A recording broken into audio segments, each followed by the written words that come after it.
105th commemoration of the Armenian Genocide event, which will be in the form of a Zoom discussion and panel. Our title is Armenian Genocide, Epidemics, and COVID-19. Of course, under the circumstances that the globe is living in, and we are all coming to you from our respective homes or offices, and we will be introducing to you to top-notch experts and speakers who will discuss and educate us on this solemn occasion.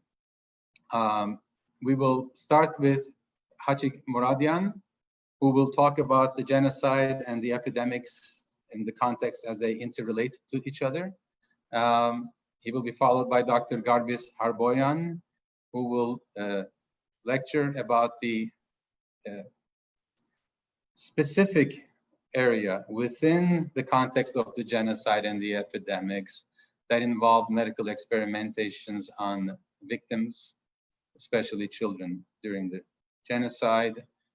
And then Professor Dr. Yektan Türkilmaz will talk as we get closer to the present day pandemic that we are living during this pandemic and looking backwards to 105 years to the Armenian genocide and provide his reflections. We will then conclude the first part of the speakers with Professor Dr. Kim Hekimian of Columbia University, a public health expert who is in the battlefield, both dealing and interacting, advising, counseling the health ministry in the Republic of Armenia, along with the Office of the High Commissioner of the Diaspora, and actually on the field, in New York City, in the heart of the battle against the coronavirus and globally.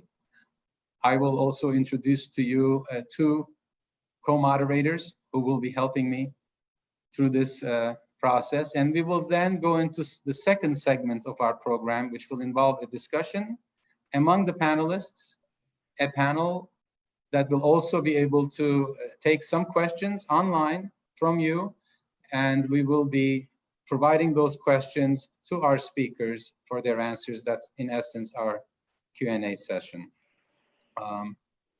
I wanted to just say a few words and before I call on my moderators myself. So as I thought about this, we're sitting here in the middle of a pandemic that at least those who are alive today in our lifetimes and our generations has not seen. And dealing with this change of our lives, it's a drastic change of our lives.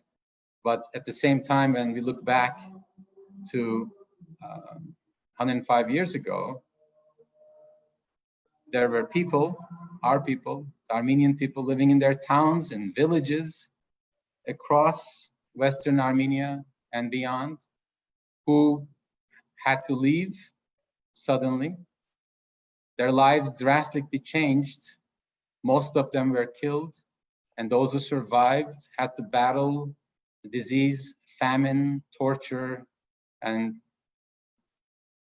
probably a million times worse than what we have to deal with today. So with that in our minds, I start this panel video conference, webinar, whatever we call it. I hope that you will find it educational and informative, and I thank you for your participation. Our first moderator is Dr. Vicken Sepilian, who is a reproductive medicine specialist and the founder and director of Armenian Fertility Specialist Medical Group. He's a double board certified in reproductive endocrinology and infertility, as well as obstetrics and gynecology. Dr. Sepilian, as I know him, has been an active member of the Armenian American Medical Society, holding multiple leadership positions. He's a past chairman of the organization, and he has also served as the chairman of the 11th Armenian Medical World Congress, and at the present time is the president of Armenian Medical International Congress, AMIC, a nonprofit organization with chapters all over the world. with the aim of coordinating global efforts in improving healthcare in Armenia. And I know Hamik, through his efforts, has been very actively involved in this battle that we are all waging against COVID-19. He is in constant contact with the health ministry in Armenia, with the Diaspora High Commissioner's office, and with doctors all over the world, educating each other, helping each other, assisting each other, and assisting us, those who are, their patients. So Dr. Sepilian, welcome. Thank you, Edvin, very much for the kind introduction, as well as thank you for the OIA organization under your leadership for bringing us together under these, under these uncertain and troubling circumstances. I'd like to, really use one word to describe what we have been going through, and perhaps it's a word that also embodies the history of our people, and that word is resilience. So during these troubling times, I have truly been impressed by the resilience that the community, various Armenian organizations, the government of Armenia, the Ministry of Health, the Office of Diaspora Affairs, the High Commission of Diaspora Affairs has displayed such level of resilience in these times of turmoil, and which perhaps maybe is something that's genetic, that's left from us for centuries, if not millennia. I look forward for the speakers. I look forward for these sessions in health, even though this pandemic is a healthcare issue. However, it goes way beyond healthcare. Thank you for the invitation to participate in this, to contribute to this. And I look forward for this distinguished panel of speakers as the afternoon goes on. Thank you, Dr. Sepilian.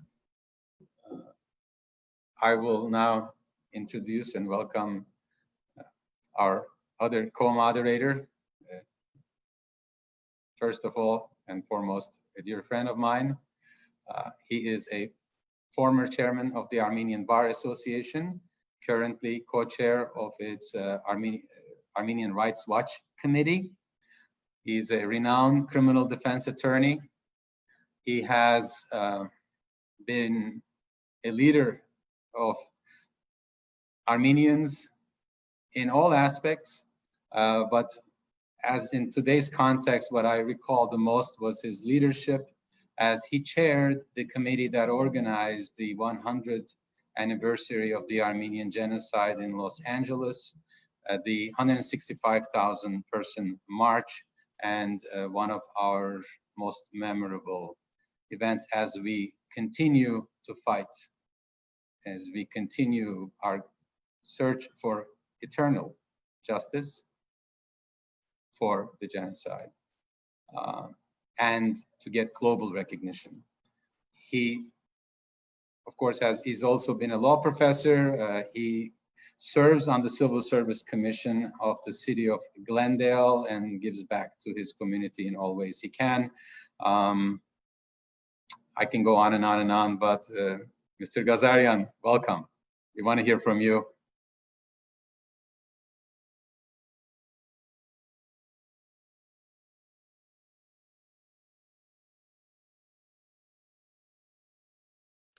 Garo, if you can unmute your microphone, please. You're still on mute.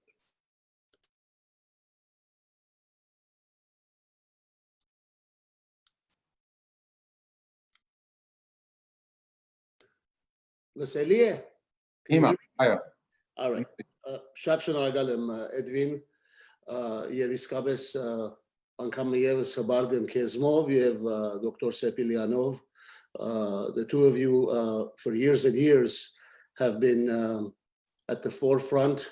You, Edvin, from your days as vice chair and then chair of the Armenian Bar Association, and our respective collaborations with Dr. Sepilian through the years while he activated and brought the prominence that it deserves to the Armenian American Medical Society and our respective efforts, joint, separate, apart, but always for the same objective, to serve our community, our worldwide Armenian community. I want to say very briefly that yes, the centennial, the Harur Amyak, as we call it, Shat Hacho Harur Amyak Neshetsink, 166,000 plus people were on the streets of Los Angeles. Իսկապես միասնականության սիմվոլը որ գսեն մենք այդտեղ ցույց տվինք համայն աշխարհին եւ մենք մեզի որ մեր գուսակցությունները պատմական գուսակցությունները մեր ազգային գազագերբությունները եկեղեցիները մշակութային հաստատությունները երդասարտաց միությունները բոլորը միասնապար ինչ արդյունքի կգնան հասնել եւ հասցնել հայտարարը եւ ավասիկ 5 տարիների հետ այս համաճարակի կամ համավարակի ընթացքին during this pandemic we did it again we as a community and we surpassed all expectations as you all know and those of you who may not have known the Los Angeles Armenian Genocide Commemoration Committee, which is made up of all of the Armenian traditional political parties, the churches, the youth organizations, the cultural associations, and the professional associations, including our Armenian Bar Association, the Armenian American Medical Society, the Unified Young Armenians, the Armenian Youth Federation, all of them coming together. They thought that we would pay back the American people who had come to the rescue of 132,000 orphans during the Armenian Genocide, and the idea was to raise funds and feed 1.5 million needy Americans during this pandemic. Well, they not only met that goal, we not only met that goal as an Armenian community, we surpassed it 3 times over. With over 4.7 million meals secured. Turkey failed is a hashtag. Never again is a hashtag. But the hashtags that kind of describe and define what it means when we say Turkey failed and never again are hashtags like with our soldiers, hashtags like Artsakh strong, because to have soldiers, you need a nation, and today we have not one but two governments, the Republic of Artsakh and Republic of Armenia, independent. When we say Artsakh strong, what we mean is what is the meaning behind Turkey failed. And today's program, and many programs like this, and the communities throughout the world, not just in Los Angeles or California, but everywhere from the Middle Eastern countries to the European countries to South American countries and North America and Canada and beyond. Of course, with Artsakh and Armenia as the center of our universe, we have shown that Turkey not only failed, that we have succeeded, and we will continue to succeed until there is a just reparations and compensation beyond recognition of the Armenian genocide. And I'm simply delighted to be with you and with so many others. If I was to list, I would be talking for hours. So thank you for having me. Thank you, Garo. Before we move on to our first speaker, I wanted to mention for our audience, one of the ground rules is that any questions you have, you can present that and pose it to us either through Q&A or through the chat room. And please feel free to do so throughout the conference, and we will do our best to get your questions answered. Also, all speakers or all lectures will be in English except for Dr. Harboyan's, and Dr. Harboyan will present his lecture in Armenian. But of course, again, at the Q&A, Any questions in English can be answered by him as well in English language, or any language that you prefer. We'll do our best to respond to Armenian questions as well.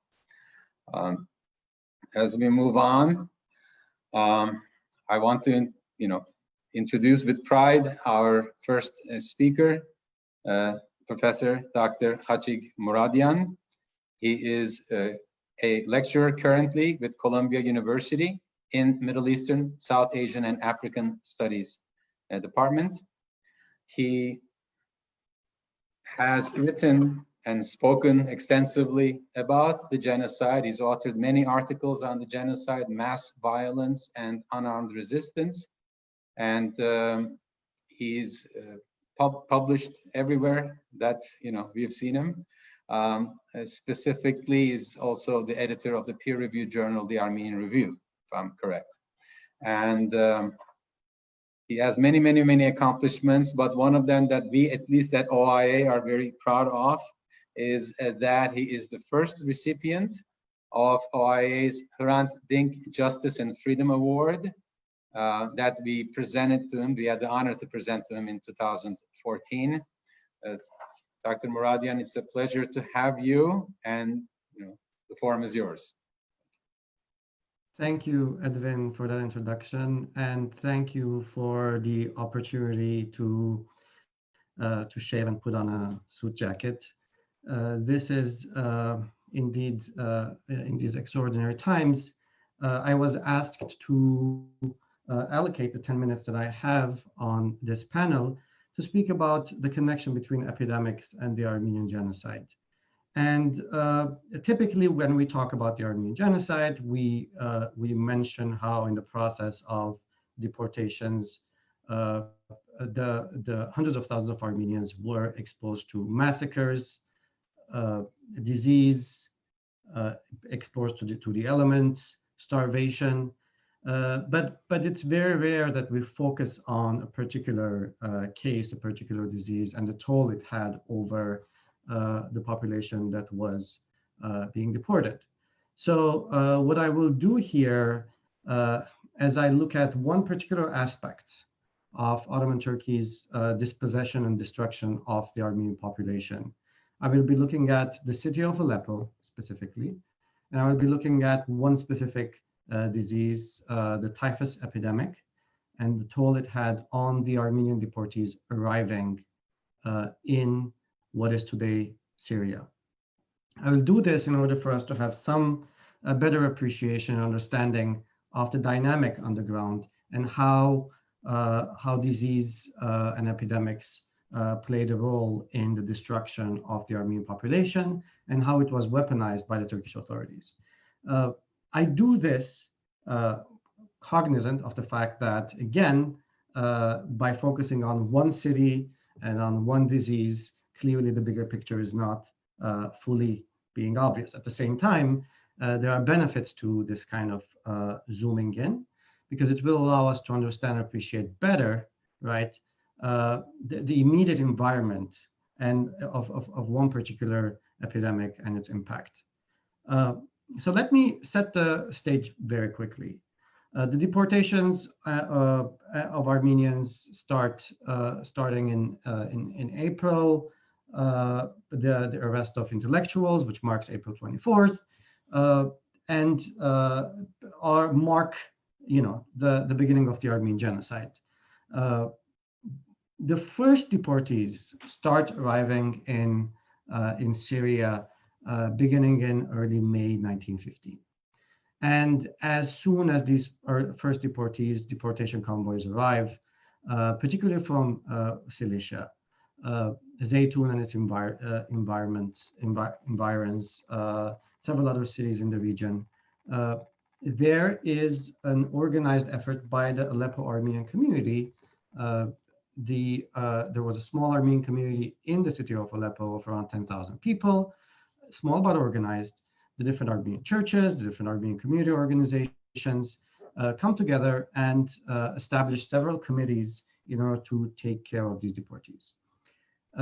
In these earlier stages, as the Ottoman Turkish authorities are coordinating the deportation and massacre of the Armenian population across the empire, What's happening in Syria, where the deportees are supposed to arrive, if or should they survive the deportations and mass death marches, is not at the focal point of their attention. So you have thousands upon thousands of deportees who, beginning in May and increasingly in June, July, and August, start arriving in the region.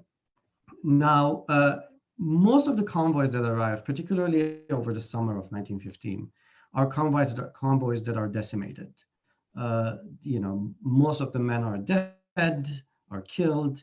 Most of the women and children who are arriving are in destitute and terrible conditions. And according to at least one consul, the American consul in Aleppo, the disease first emerges, typhus first emerges in the city in this period with the arrival of some 5,000, in his words, terribly emaciated, dirty, ragged, and sick women and children, the only survivors of the thrifty and well-to-do Armenian population of the province of Sivas, end of quote. So this is where Jackson attributes the way, the spread of the disease and how it starts. Now, it's worth noting here that just a few words about typhus epidemic. Typhus is transmitted via a vector. So you have lice, that is the main means of transmission, lice in the clothing and on the bodies of these deportees. Particularly when they are in close proximity, is the main mode of transmission. Again, it is one of those diseases that moves from rodents to humans, and again, there's a vector that does this transmission. Under the conditions that the Armenian deportees were exposed to during the entire deportation process itself, as well as the environments in which they were forcibly placed. Created an atmosphere that made possible this kind of the spread of the disease in a very fast, quick manner. Just to give you an idea, within just a few weeks, Aleppo was in a situation of tremendous pressure. The disease was spreading among the deportees who were dying in the hundreds, but not only. So there was the population of Aleppo and the villages around it that also were affected by this. And this is important because, again, just like we have seen in many other cases in history and we see today, refugees bear the brunt of sometimes the hatred of the local population because of circumstances that are beyond their control. And this was also the case with the spread of typhus that many people blamed on the Armenian deportees arriving in Syria. Of course, the Armenians did not just pick up and come to Syria for no reason. They were on a death march, but that particular detail is lost on the people who are witnessing the arrival of the Armenians. So this plays an important role as well in the way in which the disease is perceived and the way in which the Ottoman Turkish authorities will weaponize the epidemic, the typhus epidemic, in order to essentially force Armenians into camps, internment camps, concentration camps, in order for them to die alone, making the case that leaving them in the city will ultimately lead to more and more locals being infected. So this is just a general context. It's important to note that Armenians were not just in this kind of passive situation, in a sense that not doing anything to fight the disease and the genocidal policies themselves. It is important to note that in this environment where Armenians, including deportees and the Armenian population in Aleppo, are struggling against the spread of this disease, there are several Armenian doctors who play a tremendous and important role. Two names that come to mind are Doctors Khachik Bogosian and Toros Avajikian. Hagi Bogosian was among the Armenian intellectuals, doctors, leaders who were arrested on April 24 and the weeks that followed in Istanbul, in Constantinople, imprisoned in Ayas Chankara, and eventually is deported, eventually ends up in Aleppo.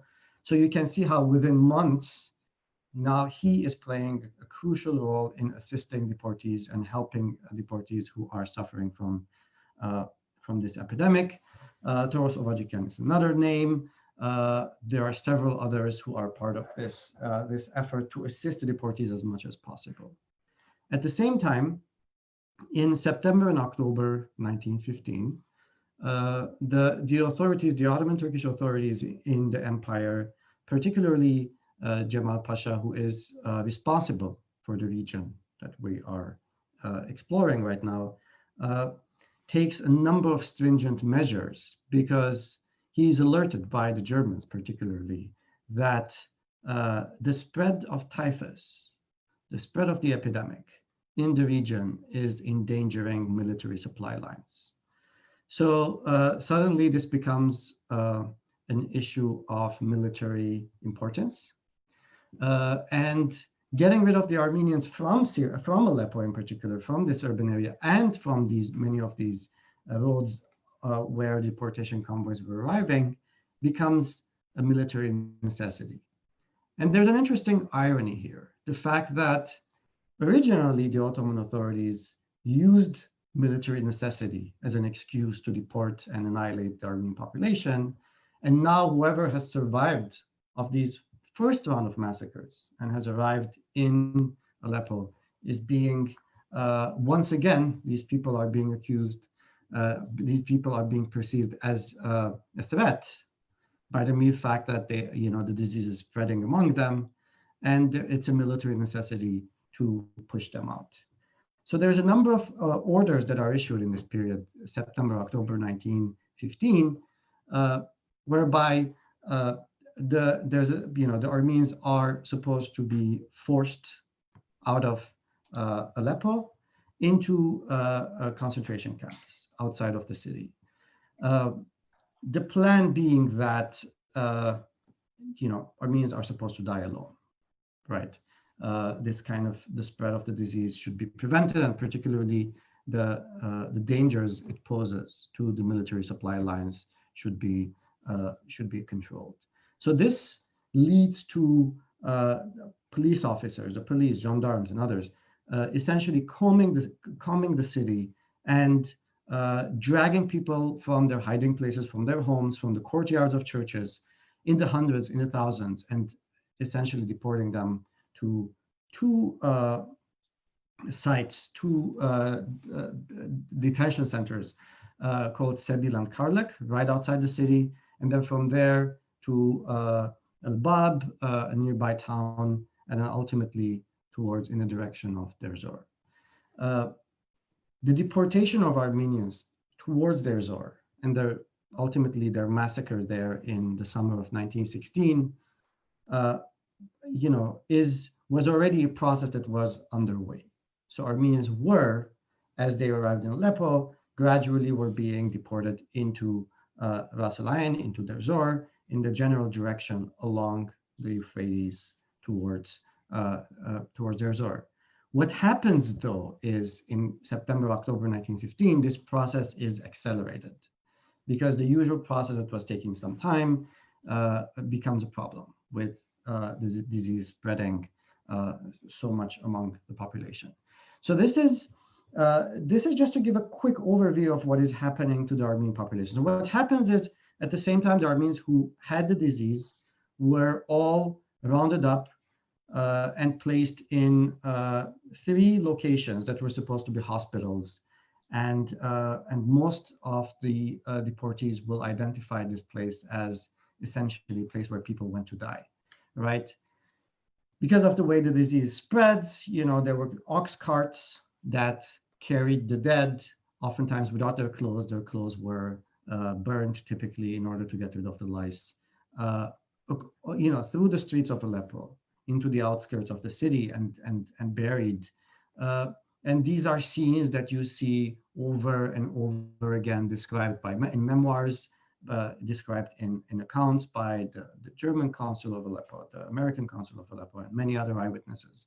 So this becomes a tremendous situation on the ground. The death of Armenians, apart from the massacres and exposure and etc., specifically from typhus, continues in the different camps where they are forced to outside of Aleppo, beginning from Sepilian Karlek, all the way into Bab, Mumbuj, and ultimately Ras Al Ain, Meskana, and Deir Zor. In Meskana alone, it's very likely that close to 1/10 of the entire population that had survived the initial round of massacres and arrived in Syria die in that camp, and a large number of them die of typhus. So suddenly these camps where Armenians are forced into become repositories of death, and in a way the disease is weaponized by the authorities in order to focus and target the Armenian population and decimate it further. Ultimately, and I'm concluding here, by summer 1916, early summer 1916, many of these camps are going to be shut down, and the Armenian deportees are going to be forced again to be marched in the direction of further along the river into Deir Zor, and there will be horrendous massacres that will take place there, leading up to the outright massacre of a couple 100,000 Armenians who had survived this entire ordeal. But this is not just a story of destruction and death and murder and massacre and dispossession. This is also a story of resilience. We see over and over again, and my work focuses on this, tremendous efforts by Armenian deportees themselves and the Armenian community of Aleppo to organize and support and assist and help those who were sick, many of whom will die, but others will survive, will recover, and become part of this effort. We do know of, for example, Armenian nurses who end up, getting the disease, recovering from it, securing some kind of immunity, and ultimately continuing the struggle to help Armenian deportees in this process. So the Armenian genocide, and while we're focusing on Syria here, the Armenian genocide is not a story of death and destruction. It is also the story of resisting this process of government-directed annihilation and massacre. Thank you. Thank you, Khachik, for that very enlightening presentation. I'm hoping that we'll have time after our remaining speakers, and I think we will, because I certainly have a couple of questions. So thank you again. Our next speaker is Dr. Garbis Harboyan. I looked at Dr. Harboyan's lifelong work, and I'll try and summarize it, though I don't know if he'll do justice to the doctor's service to the population of different countries throughout the globe, and especially to the Armenian communities.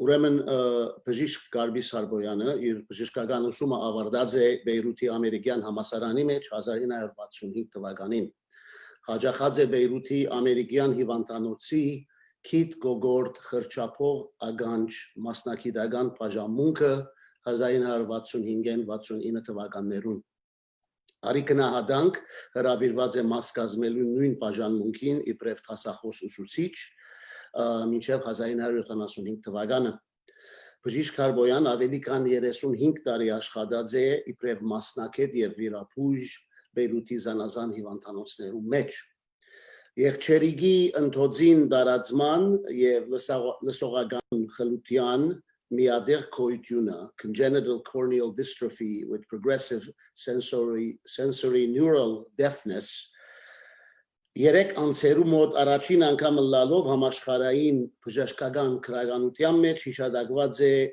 դոկտոր Հարբոյանի կողմէ 1971 թվականին հետակային աս երկու հիվանդակին երևույթներու միատեղ գոյությունը իբրև նոր համախտանիշ համաշխարհային բժշկական քրագանության մեջ անվանված է Հարբոյան սինդրոմ ունի բժշկական բազմաթիվ ուսումնասիրական հոդվածներ միջազգային բժշկական քրագանության մեջ իսկ իր բժշկական եւ առողջապահական հայերեն հոդվածները դարիների վեր լույս կտեսնեն սպիրկի հայկական զանազան օրաթերթերու եւ բարբերաթերթերու մեջ հայերեն աշխատասիրություններուն մեկ մասը լույս տեսած է առանցին հադորներով բժշկին խոսքը վերնակրով ուրեմն 2000-ին եւ բժշկին երկրորդ խոսքը 2011 երրորդ խոսքը 2015 եւ բժշկին 4-րդ խոսքը 2015-ին եւ վերջապես բժշկին 5-րդ խոսքը 2020 թվականին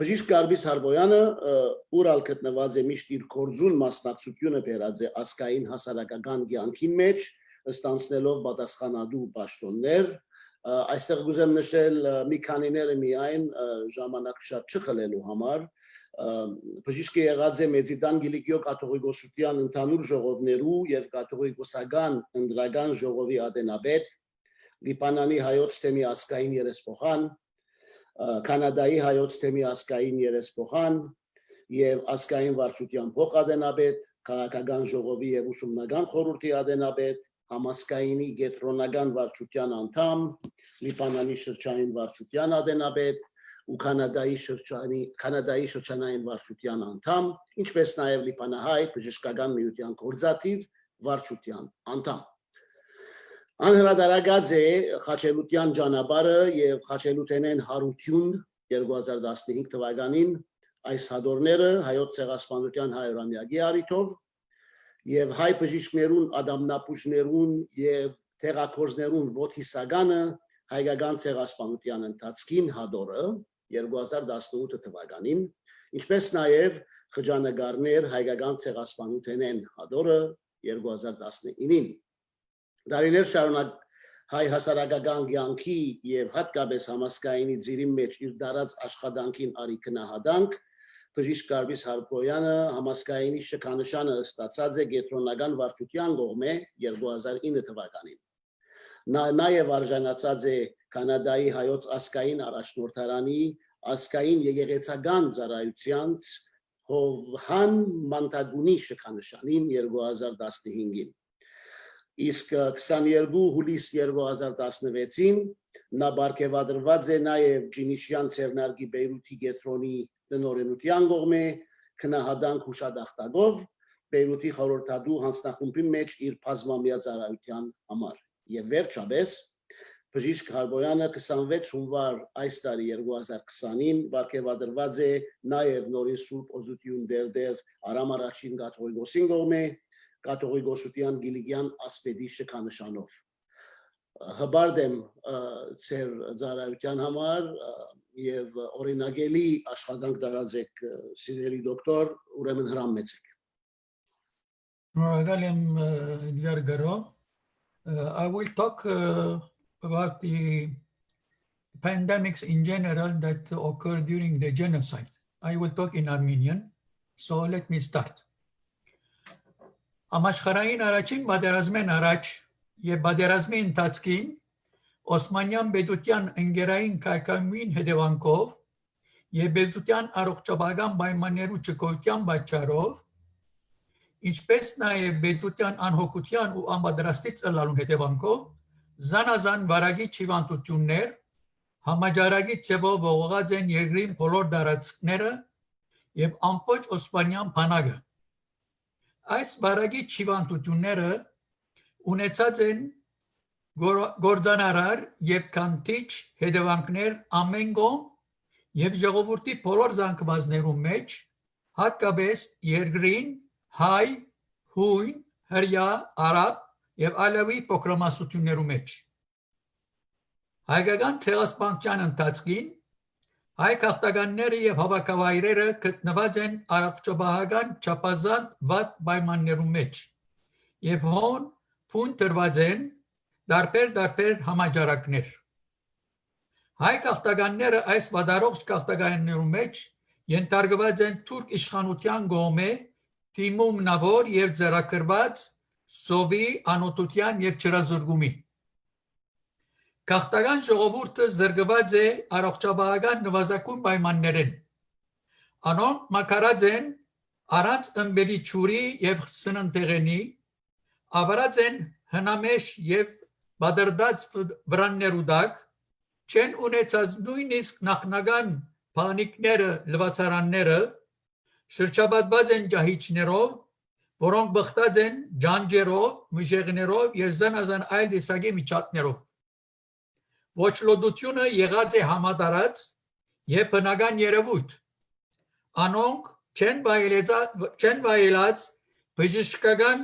նվազագույն խնամք։ Բժիշկները անկդանել եղած են ամեն կողմ, ոչ մեկ տեղ եւ ոչ մեկ թարման հիվանդներու բարակային։ Անոնց ճակատագիրը հասնված է Աստուծո գարկատրության։ Այս համաճարակները դարբեր շրջաններու մեջ իրակորձած են իրենց քանթիչ աշխուժությունը համացային շրջաններու եղանակային դարբերություններում։ Յուրաքանչյուր շրջանի մեջ գերազանցած է որոշ հիվանդությունը, օրինակ բանարյան բացահայտ եղած է դակ գրիմագային պայմաններու մեջ, տայֆուսը ցուրտ եւ խոնավ պայմաններու մեջ, իսկ դիզենտերին աղդոտ ճուրերով ողողված շրջաններու մեջ եւ ջահիջներով շրջապատված վայրերու մեջ։ Հայ քաղաքականները իրենց տեղափոխություններու ընթացքին վայելած են այս եղանակային եւ կլիմայական փոփոխություններու պատճառով ամեն տեսակի համաճարակներ։ Այս համաճարակները հնցած են դարեսներն ու մանուկները, մամիկներն ու դադիկները առանց խդուրության։ Անոթի ու ծարավ հայ քաղաքականները դարձած են վարագիրներ, carriers, եւ պատրաստ վարագելու իրենց անմիջական հարազատ շրջապատը։ Անոնք ապրած են վրաններու մեջ դիզված ու նեխած տիակներու հետ։ Զանազան վարագիչ հիվանդություններ համաճարակի ծովով խլած են շատ մեծ թիվով հայ քաղաքականներուն եւ որբերուն կյանքը։ Ճշգրիտ թիվեր չունինք, սակայն 100,000-ավոր հայեր մահացած են այս համաճարակներու ընթացքին Օսմանյան պետության սահմաններեն ներս եւ թե դուրս, հատկապես Սուրիա, Իրաք, Լիբանան, Բաղեստին,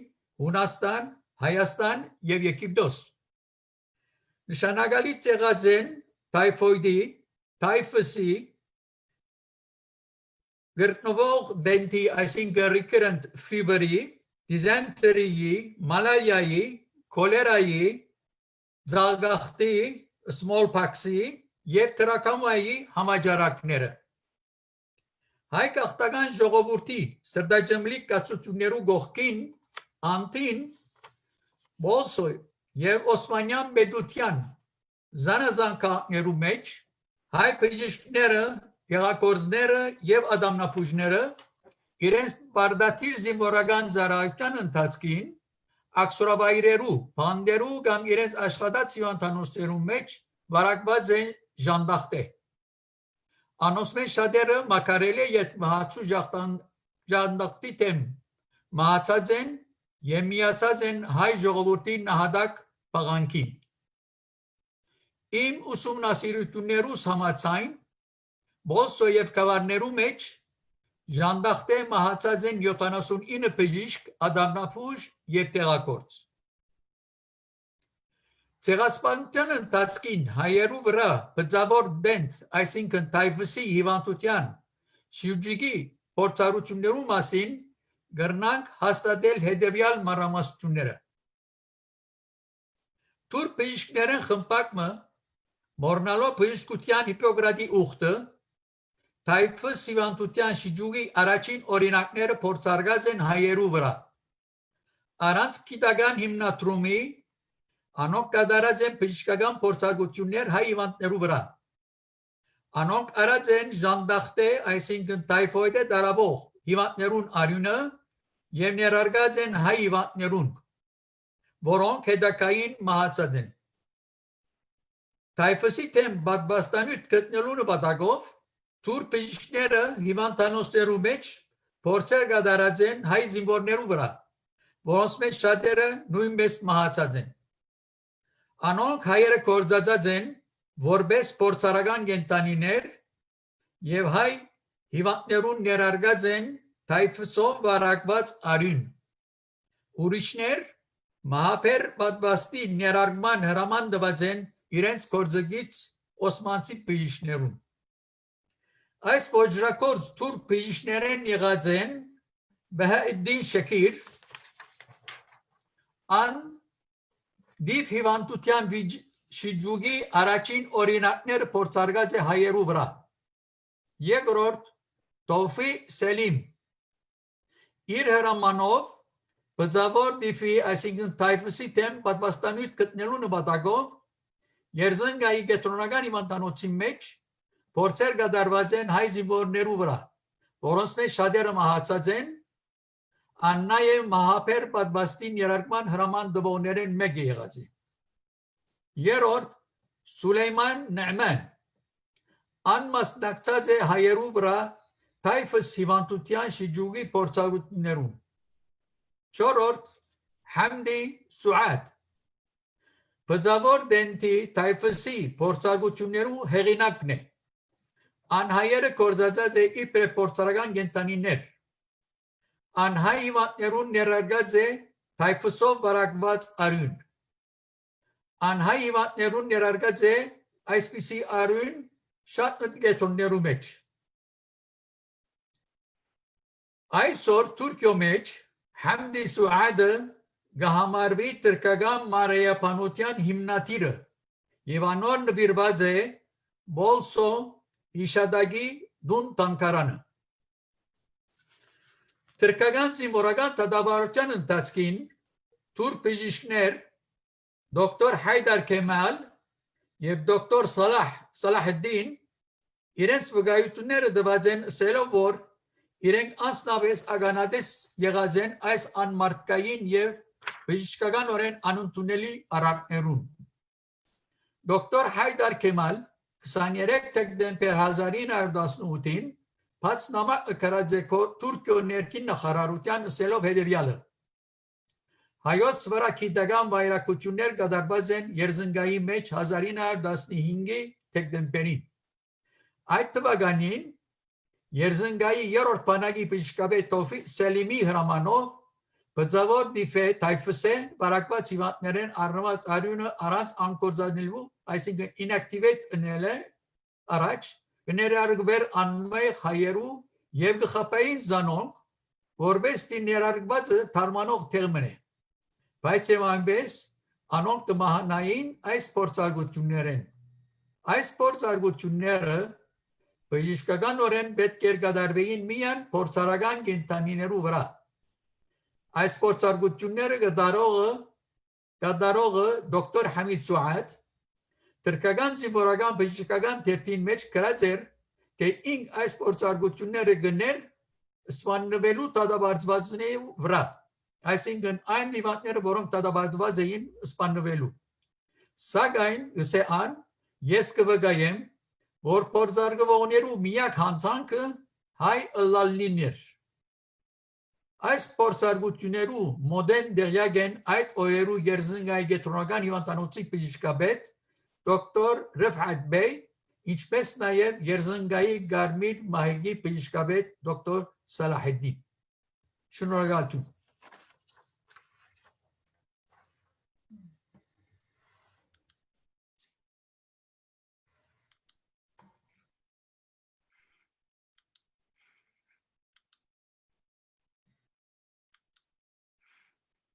Hi.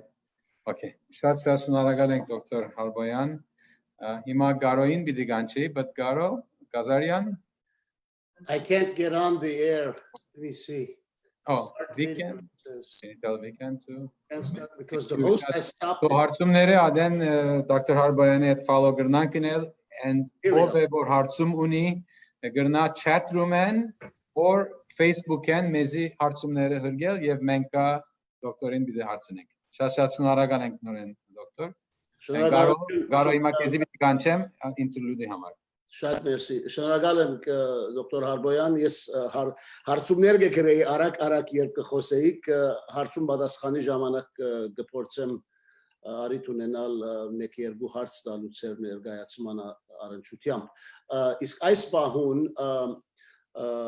գուզեմ ասել, որ երբ քիչ առաջ սկիզբը ասի այս hashtag-ներու մասին Turkey failed եւ այլն, Turkey failed Թուրքիան ցախողեցավ այդ արդահայտության լավագույն օրինակներեն մշակութային առումով մեր այսօրվա հadoop հյուրն է իմ սիրելի ընկերս բոլորին սիրելին Հարութ Պամբուկյանը, ինչպես բոլորս գիտենք Հարութ Պամբուկյանը Հայաստան ծնած է եւ ջանցված է երասակ տարիքեն իբր ցախ Հարութ, սակայն 1975-ին սովետական Հայաստանեն քաղտելով Լիբանան մնացած է դարիմը, որտեղ ես արիթ ունեցա ծանոթանալու, դեպի ինձ մեծ էր, բայց շատ ավելի մտերիմ էր բոլորի հետ, ինչպես միշտ հիմայալ, եւ անգեյետ Միացյալ Նահանգներ հաստատված է։ Հարութ Պամբուկյանը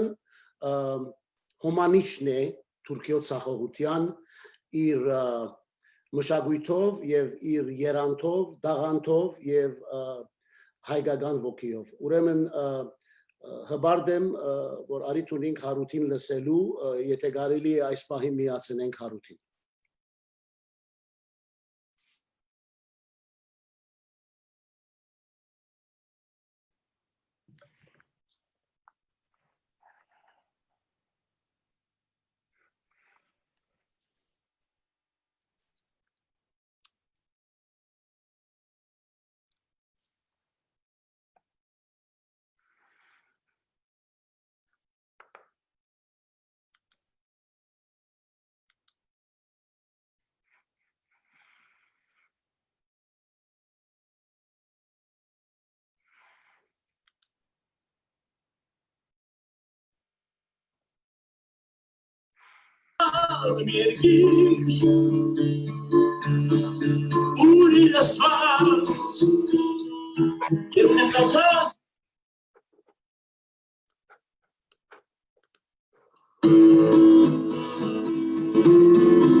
Okay, well, thank you, very much to our dear friend Harut Pamukchian for his special performance, and we will hear from him one more time.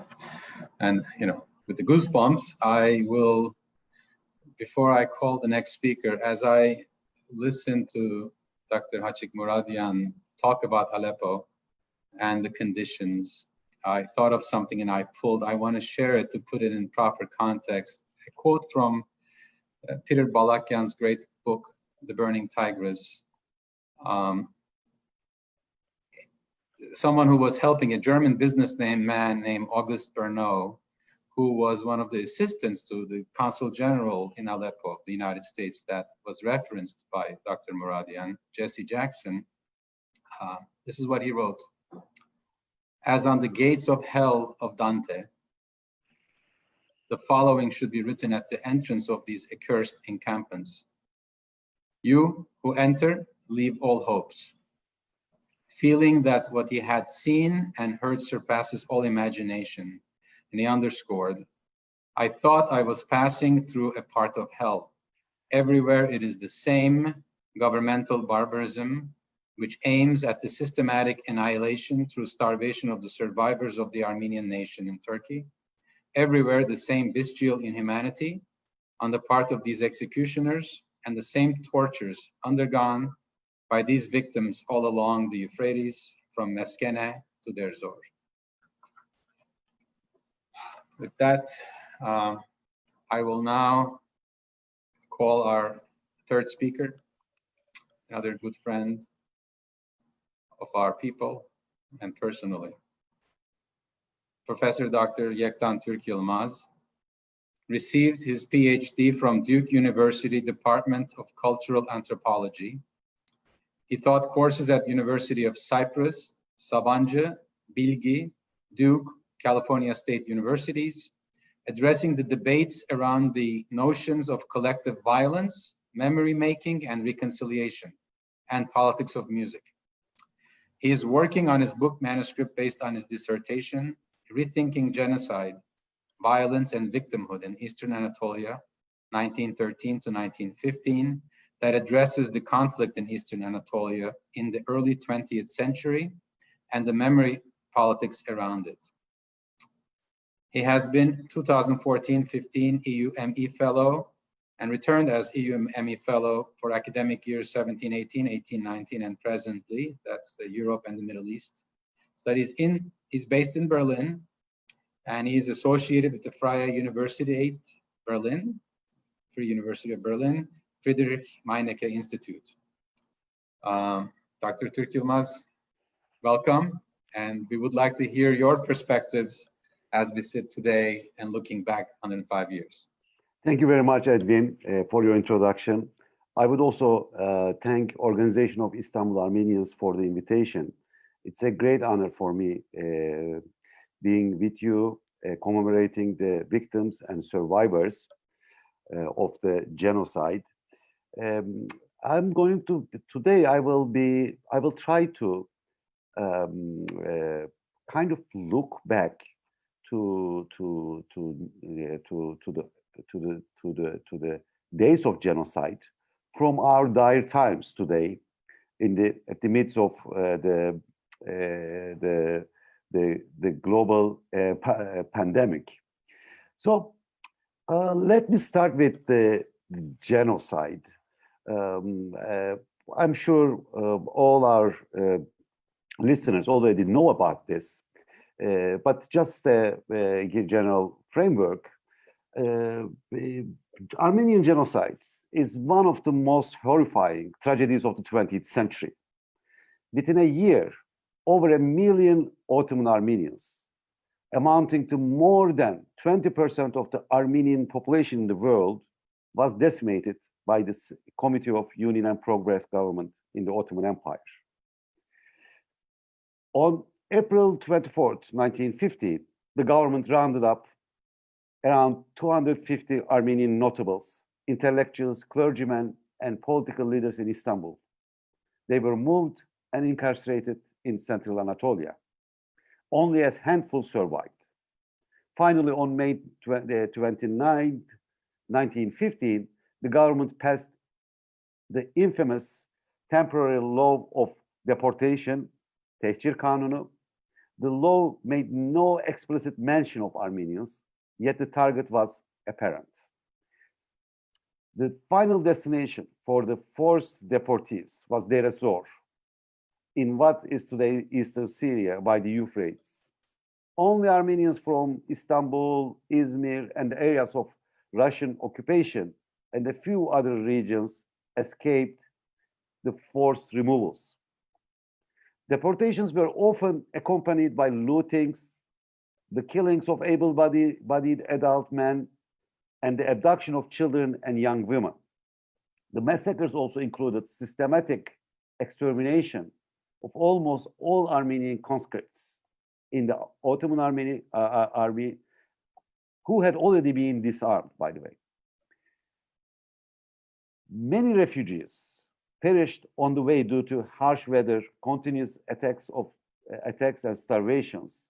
Those who reached Deir ez-Zor or other locations in today's Syria had to deal with famine and contagious diseases, which took a further toll on the already traumatized survivors. The issues that Professor Khachik Muradian and Dr. Garbis Harboyan already addressed before me. So by the end of 1916, thousands of years of Armenian presence in the Ottoman eastern provinces, areas which many geographers and historians called historic Armenia or the Armenian plateau, was virtually extinguished. So what I've told you so far kind of explains or gives you a story of the Armenian genocide as a moment. Actually, catastrophes like genocides are not events. They are not moments. They are processes. They keep haunting both the victims and perpetrators alike. So my purpose today is around 4 or 5 points to see in what ways the specter of Armenian genocide lives with us even today. You know, first of all, under conditions, if a crime like genocide is not followed by justice or it's not followed by empowerment of the victims, we know, looking at many cases, is that what comes next is continued victimization of the victims. So Dr. Khachik Muradian gave the example of Aleppo, the deportees and survivors in Aleppo. I would like to give you the example, again, from a similar area. Armenians who used to live before the massacres, who used to live in the southern borders of today's Turkey, who later fled to Sancak'ta Alexandretta, hoping to create new lives and hoping to avoid further persecution. And these Armenians, amounting to almost 10,000, had to flee in 1939 when the area was annexed by Turkey.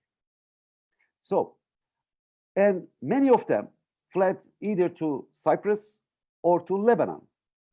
But victimization would follow those groups in the places where they went, hoping to put an end to the ongoing victimization. I would like to remind once again that, like, many of these people were already survivors, or some of them were actually deportees, and many of, like, those who fled to Cyprus had to once again go through that ordeal in 1974 when the Turkish army invaded Cyprus. And likewise, those others who went to Lebanon had to go through the had to survive another calamity during the civil war. So, but more importantly, I think we also visit to see the effects of denial. So, as of 1965, Turkish government started an aggressive and systematic policy of denial. What denial did is it did incise the wounds of the victims, survivors, or the descendants of survivors. So, so it's kind of blocked any possibility of healing for the survivors and descendants of victims of the Armenian genocide. And unfortunately, aggressive denial, which still continues today, keeps the wounds of Armenians open. So my first point is Armenian genocide continue to live with the its violent implications continue to live with the survivors and the descendants of survivors. So Armenian genocide was a process, and implications of which still looms on the victim groups. My second point is that the Armenian genocides are not only about destruction, they're also foundational and the moments of creation. You know, identities are formed out of violence. Statehoods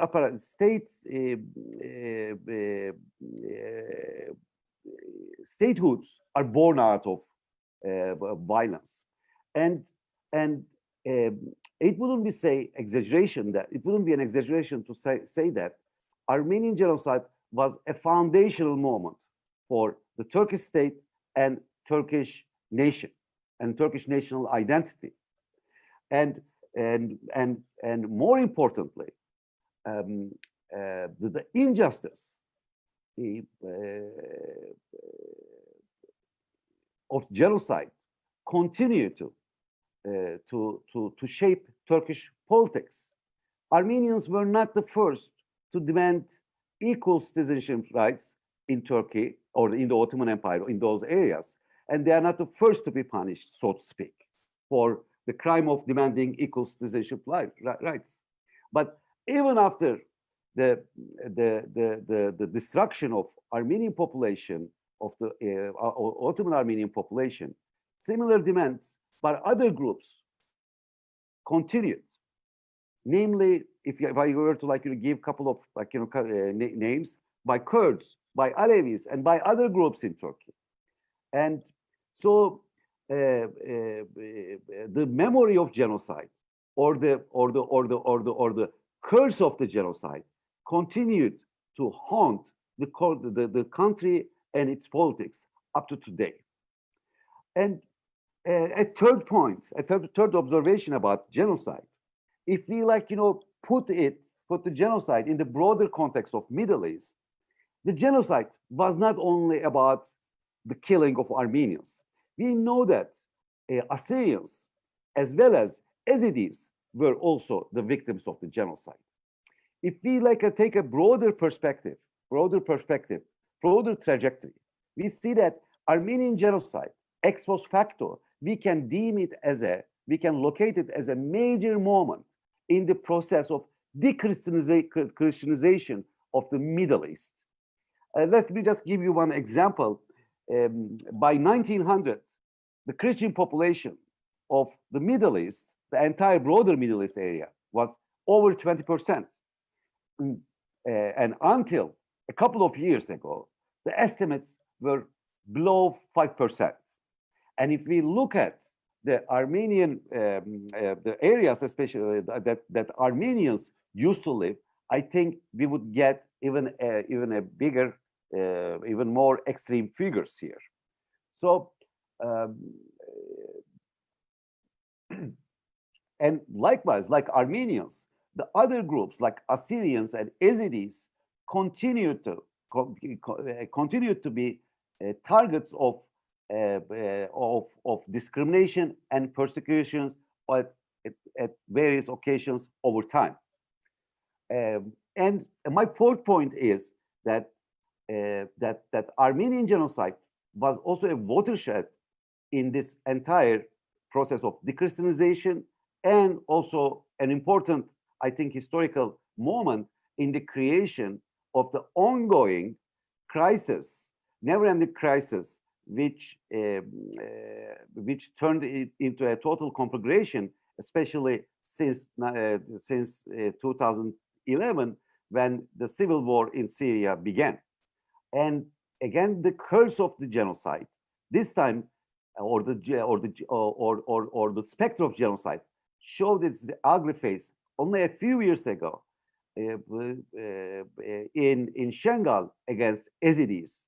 So it is a moment when you see that, like it's another moment when you see that if vulnerable groups are not empowered, what comes next is their repeat victimization or repeat persecution. My fifth point is I mean, I just want to now end with with some ideas looking at the moment of genocide or the process of genocide from the days of the influenza for the pandemic. Dr. Vicken Sepilian mentioned used the term resilience, and Mr. Garo Ghazarian emphasized that the perpetrators, repeatedly emphasized that the perpetrators could not succeed in their aims. And Dr. Khachik Muradian reminded us that genocide was not only about the destruction of Armenians and other groups by the perpetrators, but it was also a process of resistance, perseverance, and rebuilding the Armenian communities. If we think about the COVID-19 pandemic, I kind of see it as a moment of reality check for our civilization, in the sense that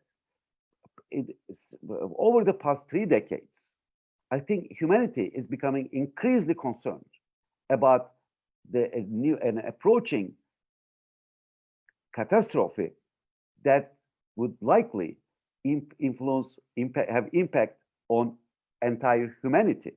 That is true. That is the climate crisis. So,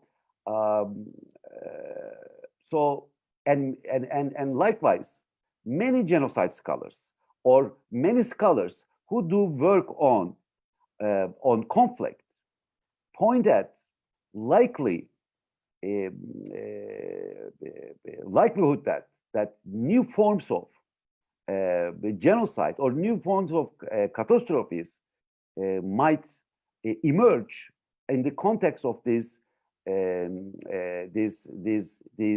new catastrophe, that climate change or climate crisis that the humanity is facing. And I think Armenian genocide teaches us important lessons about how to deal with crisis and how to survive a catastrophe. And I just want to add that to the examples of that Dr. Muradian gave, that is the examples of solidarity. I would like to remember today Armenians who resisted, especially in one, and managed to survive. So if I look at Armenian genocide from today, I also see the hope that like Armenian survivors did, like many resistors did, that we can resist, we can rebuild lives through by building solidarity, and we can, so that we do not let the calamity take over us. Thank you very much.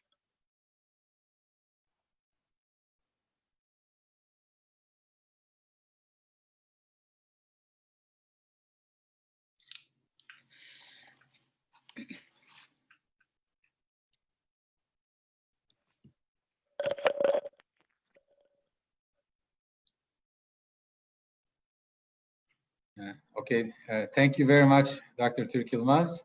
And I will now invite Dr. Sepilian, and we will get back to you on the thing to introduce our next speaker. Thank you, Edvin, for again involving this very, very distinguished panel, for this event. Our next speaker is Dr. Kim Hekimian. Dr. Hekimian is an assistant professor of nutrition and pediatrics and is on the faculty at the Institute of Human Nutrition at Columbia University. And she is associate director of the program in education in global and population health at Columbia Medical School. For many years, Dr. Hekimian has been very, very instrumental and been involved and has taught at the American University of Armenia School of Public Health and served as the associate director of the Masters of Public Health program and the director of the Center for Health Services and Research in Armenia. Dr. Hekimian is a member of one of our AMIC's affiliate organizations, APO, the Armenian American Healthcare Professional Organization in the tri-state area in New York. And during this pandemic era, APO has been extremely instrumental in disseminating accurate information from top-level experts from the epicenter, the global epicenter of this COVID pandemic. Dr. Hekimian has been participating and giving updates on a weekly basis to participants from all over the world. She also has been very active in uniting various non-governmental organizations in the tri-state area in collaborating and synchronizing their efforts towards their activities in our homelands in Armenia, focusing on capacity building rather than charitable work. She truly has been a great role model for many of us, including myself.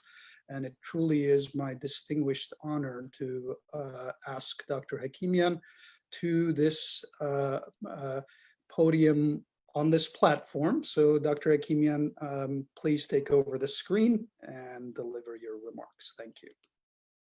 Thank you very much, Vicken. Thank you to Edvin for organizing this event and for inviting me to speak. I want to clarify very assertively and briefly that I do not speak for the Armenian government, nor am I advising them. I just am an admirer of the work that they've done in the pandemic, and I'm happy to share those impressions with your audience.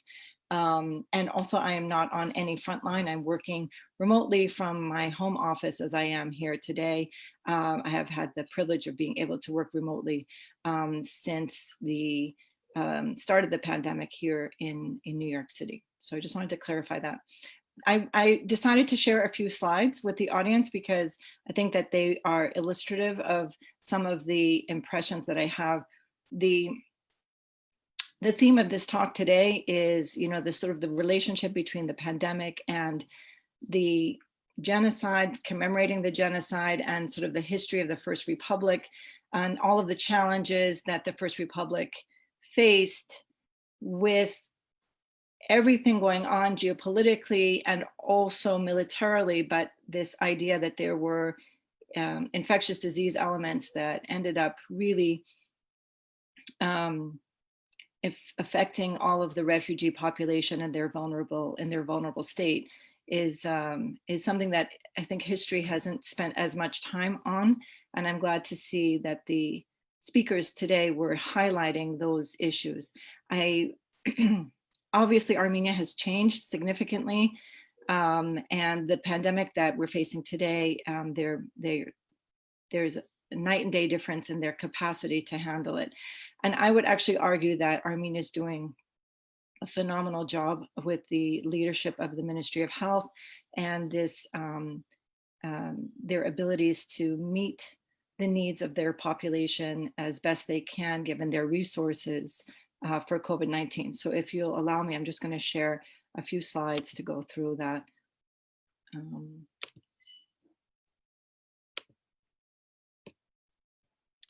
So the first slide I want to share with you is a slide that shows the new cases that are reported each day. And the first case was reported on March 1st. And this particular graph that I copied the link for, it goes through April 24th. But as of today, April 26th, there have been a total of 1,746 positive tests in Armenia. What distinguishes Armenia versus many other countries? I should say here that the number of Bujvats cases here is 803, which means that of this 1,746, about half of them have already gone through their course of disease and have recovered. So they have less than 800 active cases right now. And this is important because they continue to show daily how many cases they have positive and how many are released and recovered. They've had 28 deaths, and most of those deaths have been in the older population. The reason I want to show this slide is because the transparency with which Armenia is transmitting their daily new cases has been very impressive, and I think has gone a long way to engaging the population in trusting the information that they're seeing about the cases and where they are. This is another infographic that you can see. There are COVID-19 updates daily and a number of different sources in Armenia and in the Armenian language. So this is the one for today on April 26th. And if I talk about Armenia's COVID-19 capacity, I'd like to talk about this in terms of what we've been hearing on the news about what it means to have the public health capacity to manage the pandemic and what you need to sort of allow for the loosening of social distancing policies. So here I have testing, monitoring, quarantine, which is something unique in Armenia, hospital capacity, and then public health communications capacity. In terms of testing, Armenia is currently testing somewhere between 700 and 1,200 tests per day. They have the capacity to test about 1,000 per day, and they have not yet, their testing capacity is considered good for the infection rate in their country. And I'm going to show you a slide on that in a second. Monitoring and quarantining is something that's done very differently in Armenia. And it is considered one of the strengths of the country's handling of the disease. So people who test positive are put into quarantine in hotels, and all of their stay, their hotel stay, their food, and all their medical care is covered by the government. So there is no COVID-19 expense that is out of pocket for the population. The quarantining allows the positive case and their immediate primary contacts to be monitored. And as soon as the need arises for hospitalization, that transfer happens. So between the hospitals and the quarantines, they have still enough capacity to meet the needs of those newly infected cases. The hospital capacity, they also have sufficient capacity. They are excuse me, they're treating all of the COVID-19 patients at an infectious disease hospital in Yerevan. And then they built very quickly, in the course of maybe 10 days, they built an additional number of units to be able to increase their capacity sufficiently. And they have not yet even they've not even used half of their capacity. So they have a lot of capacity still for hospitalization of COVID-19 patients. And then public health communication, I put one photo here. There is a number of public service announcements that have been created and disseminated throughout the population to talk about the best means for infection control and to engender the trust of the population that data is being transmitted in a transparent way. Again, trusting the health authorities that are in the lead is crucial to any strategy for infection control. And this effort is led by Arsen Torosyan, who is the Minister of Health, but he also has a great team around him of people who have training in public health and who have the abilities to understand evidence-based policymaking decisions.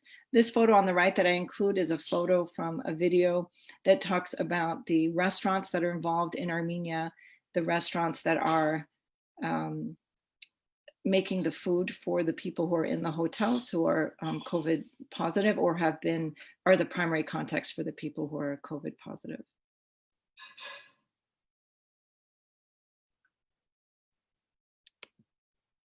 This is another example, I think, of really good risk communications. It is posted by the Minister of Health. This was a while ago. I think he has a new one, but this is as of April 17th. And he's using data to, I think he uses data well to communicate that though there are cases and new cases each day, and Armenia has not had a consistent 14-day decrease in their new cases, the rate at which the cases are doubling is, at this point on April 17th, was 17 days, which means that the acceleration of new cases has in fact slowed. And he uses data to convince the population that the social distancing policies or the stay at place policies have in fact had a huge benefit in slowing down the infection rate. Now, I just want to switch to New York City for a moment and just show you that the way we also display data is similar. These are New York City COVID-19 cases on a daily count, but the access for this graph is in the thousands. So whereas Armenia's highest number of new cases, it was one day, I think they had 91 cases, 92. This is a graph that shows that, you know, we have had new cases well above 6,000 in a given day in New York. So the situation in New York is so much more severe, and there's really a lot of good journalism writing about some of the reasons why that might be the case, but New York City is the epicenter of the United States, and the Armenian community in New York and New Jersey has felt its toll, not only in terms of being sick, but also in terms of the economic fallout and in terms of the community engagement needed to try to meet the needs of our own vulnerable people here in New York and New Jersey. So there has been, over the last few weeks, a lot of community-based activity to try to meet the needs of those people. So as of today in New York, we have 153,204 positive cases. This is just New York City, and an estimated number of deaths, 16,673. This is the death. This combines two numbers: deaths that are confirmed COVID positive, and then deaths that are probable related to COVID-19. I put this graph up. I had done a webinar last week and I put this graph up. This is all-cause mortality in New York City as of April 4th. And the reason I wanted to put this there is just because graphically it shows you on the vertical axis, you have like the number of deaths per month in New York City, typical deaths, where there was a spike in September of 2001 as a result of September 11 and what happened at the World Trade Center. But generally speaking, you see this pattern of deaths per month in New York City. And then on April 4th, by April 4th, you see this skyrocketing of deaths. And I put it there to show that this is not an overreaction or an over-reporting of cases. In our community here in New York and New Jersey, being in the eye of the storm, so to speak, has really affected the community overall. And it's the dramatic increase in cases in a very short period of time really did have the community as a whole here in New York transition to a lot of their community activities and community support.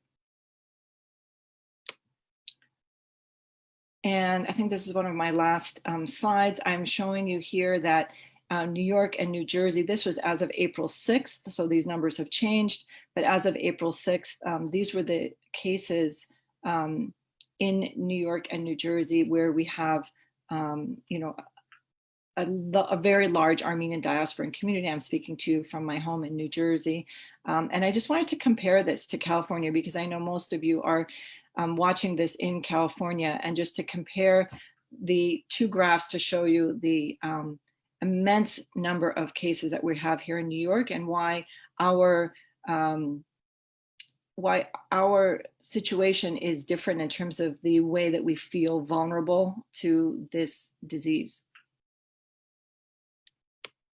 And so again, I just wanted to give you the same update about New York total cases, total hospitalizations, and total death. And you can see, I mean, that we've had 40,000 hospitalized with COVID-19, and the hospital capacity almost reached full capacity, but we were lucky that it did not. We have now a decreasing rate of hospitalization and a decreasing rate of new cases. So that is one of the indicators for loosening this social distancing policies. But if I were to talk about the kind of capacity for those areas I showed you in Armenia, our testing capacity is not sufficient to be able to monitor whether we're having a second surge in the way that we want to. Our hospital capacity is okay, but if we have another surge, we need to again reallocate our hospital services to make room, so to speak, for the COVID-19 patients. Our abilities to monitor and quarantine, we don't, of course, put new positive cases into a hotel. We don't, as a US government, pay for the COVID-19 related expenses for our population here. And we don't have the abilities to do the kind of contact tracing that Armenia is doing on a daily basis. So in many ways, and this is testament to the leadership of this issue in Armenia, in many ways, the key indicators for public health surveillance of the COVID-19 outcome is actually better in Armenia than it is here locally. So this is my last slide. I thank you for your time, and that I know it's gone on longer than originally planned, but I appreciate if any of you have questions, I'd be happy to try to answer them. But I say again that I'm not an expert at all. I don't speak for the Armenian government. I'm just an admirer of what they're doing. And I'm happy to discuss some of the activities that the local community has done here. I know that in LA, there is a lot of community activism to meet the needs of the vulnerable population there as well. So thank you.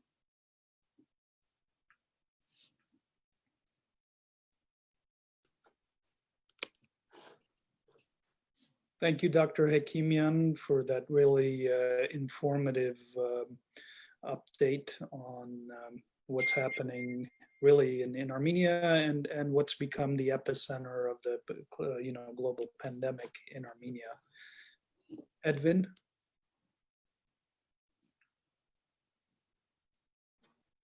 Well, thank you. I just came on. I believe, no, I defer to you and then to Garo for our break before we go to the panel discussion and the questions. So Dr. Sepilian, are we going to hear connect with Harut one more time? Yes, yes. So we will go ahead and share that. There you go.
Well, that's Harut for you.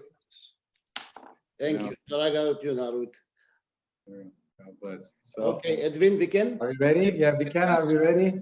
Yeah, if we can ask all of our panelists to turn on their video, and we have some questions. We would like to encourage everybody to submit your questions in the Q&A section. You may do so in English or in Armenian. We have a question from Vahe Hairikian, and he asks, any practical work towards demanding Western Armenian territories? If not, what and who will carry this task in the near future? In order for anybody to ask for territories, the word anybody has to be taken out of the equation, because only sovereign nations can ask for territories. That is my understanding from the tutorials I've received from our mutual friend Karnik Kirkonian, who's an international law expert, and that would be Republic of Armenia that could ask for territories. Khachig has done a lot of work in terms of historical data as to territories seized during the war versus occupied territories where the Palestinians and the Israeli government are in ongoing dispute with. But I don't think individuals can ask for territories returned. They can ask for property, personal property, but not territorial claims. Edvin, Khachig, anything you want to add to No, that? I defer to Dr. Khachig Muradian or Yektan Türk Yılmaz if they have anything to say in response to that question. Yes, Edvin, Garo, you both have more experience participating in discussions on this. I just wanted to mention a couple of quick things. One is that in terms of different entities that have been involved in a variety outside of the Armenian state, of course, of other ways of demanding reparations for the Armenian genocide and its consequences. It's worth noting that there's the Armenian Legal Center, Armenian Catholicosate. There are individual lawyers and initiatives over many years. I know, Garo, even recently you have been involved. You mentioned Carnegie as well. So there have been creative ways of pushing as far as individuals and organizations are concerned in that direction. I also want to just quickly mention that August 10th of this year marks the 100th anniversary of the Sevres Treaty, and I believe there were going to be a number of initiatives in that regard. I'm not sure how the current situation is going to be affecting that.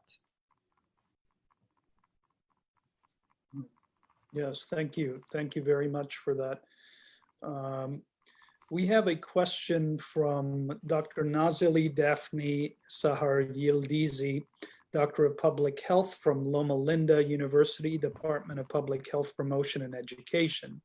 And she asks, where is Armenia today in terms of globalization, medically and politically? If Armenia may be looking forward to globalization for the sake of economic development, is Armenia ready to face the consequences of globalization? Armenia, as we know it, is a jewel with regards to natural sources, the most important ones being water and agriculture. Is Armenia ready to protect its culture and resources and medical system without introducing foreign vaccination rules and genetically modified agricultural practices, imposing certain health threats which are debatable among scientific communities, specifically pertaining to the inconsistency the WHO has displayed over the years? I think perhaps Dr. Hakimian, I'll ask you to take a stab at this one.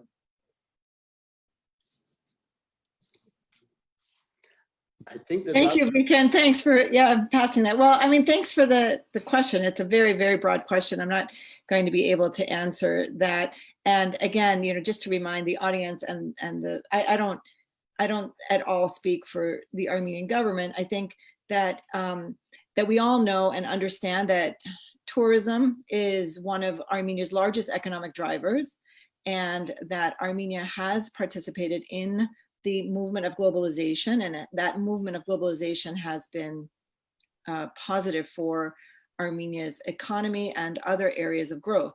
With globalization comes these kinds of vulnerabilities and risks for things like the coronavirus.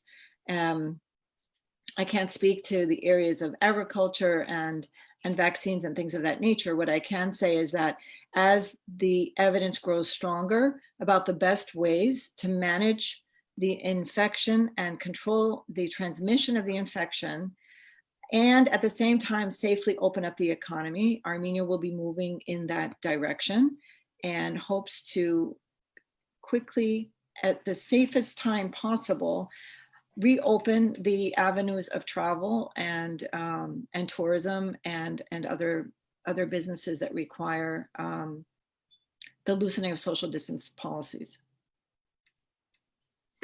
Yes, thank you, Dr. Hakimian. And I think that we can all anticipate those types of needs and prepare ourselves and perhaps be proactive in doing our part in engaging in some of these activities that will be crucial for the economic situation in Armenia, which, as Dr. Hakimian said, relies heavily on tourism. If I could make a plug before you move on, and I would like to make this plug to the audience, the desperate situation of the First Republic and post-genocide was purely in the area of humanitarian assistance. And today we do have a need for humanitarian assistance, but we've learned over the years that the best assistance for Armenia is assistance that helps strengthen the systems there. So for health system strengthening, I think very often the diaspora is not invested in things like surveillance mechanisms or medical education training or other areas that we could utilize now to prepare ourselves for the second surge, which is most likely going to happen, and to prepare Armenia for the next pandemic. So I would just like to make that plug to see if we could do things a little bit differently this time around. Thank you, Dr. Egimian. I'd like to invite my colleague Garo to take on a few comments that have come in Armenian in the Q&A section. Garo, if you can. Let me see where they are. Actually, well, one comment is a comment expressing gratitude for all the participants from Seta Mangasarian. Another one is another comment of gratitude for Organization of Istanbul Armenians for continued efforts and programming such as this. I don't see any other comments in Armenian unless I'm missing something, but I'll take this opportunity to ask a question that had come up when Dr. Harboyan was speaking. Dr. Harboyan mentioned about Dr. Hamdi Suad, who was doing live experiments with typhoid injected blood into Armenian soldiers, if I'm not mistaken. And then Dr. Tugesikvor answer Իրանունով թանկարան մը հիմնած են Իստանբուլի մեջ եւ գբադրեն իրեն իբր հիմնադիրը ինչի այդ մեկը չհասկացա ինչի Իրանունով այսօր թանկարանը գոյություն ունի բոլցո մեջ այսինքն զինք բադված են այսօր ներկա իշխանությունը բադված են զինք թանկարանի անունը Իրանով որոշած են Okay. այսինքն հադակ մնա իրեն I'll translate that, please. For okay, so you heard the first part of what I was referring to. The doctors in his presentation spoke about Dr. Hamdi Suad, who was doing live experiments on Armenian soldiers, I presume in the Ottoman army, that were in part of the Ottoman army conscripts. And he said that today there is a museum that is named after him in Bolis. Dr. Hamdi Suad. So that's what I wanted to know. So this person that was doing what I would view as inhumane treatments, rather categorically opposed to the hypocritical oath of a physician, there's a museum named after him apparently. Yeah, Yektan, is there anything you could add on that? I'm not sure if I'm sure you know a lot, and I know you about this. Hamdi Suad, enlighten us a little more? Interestingly, thank you very much for this really amazing presentation on Mr. Harboyan on the epidemics during the genocide and experiments on Armenians. By the way, Yektan speaks fluent Armenian, understands and speaks. So as far as what I know, he's one of very prominent figures in Turkish medical history, and he is one of the names who's even started to study the research on cancer. I mean, you know, to sum it up, I mean, he is not any medical person. He is a very important, very respected, so to speak, figure, important, prominent figure in the history of medicine in Turkey. Was he tried in 1919 or no? Was he? No, I don't think so. No, he's not been, huh? Okay. I don't think so. Go ahead, Dr. Sepilian. We'll return back to you. Yeah, so there's a question from Shahan Avedyan, and the question is, how is the response for COVID-19 in Armenia in comparison to its neighbors? Hi, I suppose you want me to answer that question. So the I mean, there are the interaction between the Ministry of Health of Armenia and the Ministry of Health in Georgia has been ongoing and consistent from the very beginning of the pandemic to coordinate border crossings and testing for border crossings. Georgia has reported fewer cases than in Armenia. Importantly, Armenia made a decision very early on when they had their first, when Iran had their first cluster of cases. Armenia made a decision that though they closed their borders, they gave the right of every Armenian citizen to return.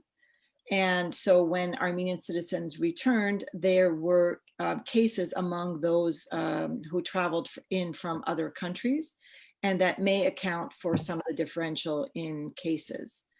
Azerbaijan is reporting about the same number of cases as Armenia, but again, I don't know anything about how testing and monitoring is going on there. And Dr. Hakimian, there's a follow-up question, and the question is regarding the deaths, the number of deaths that have been reported. Are they mostly in Yerevan? So the deaths are mostly in Yerevan, as the cases are mostly in Yerevan, but at this point there are cases in every one of the Mars, every one of the provinces in Armenia. And I forgot to mention that there are 9 confirmed cases in Artsakh as well. And all of the provinces and Artsakh are following the social distancing. No, they have governance to support social distancing or physical distancing policies. This is hard to carry out in many aspects of society there.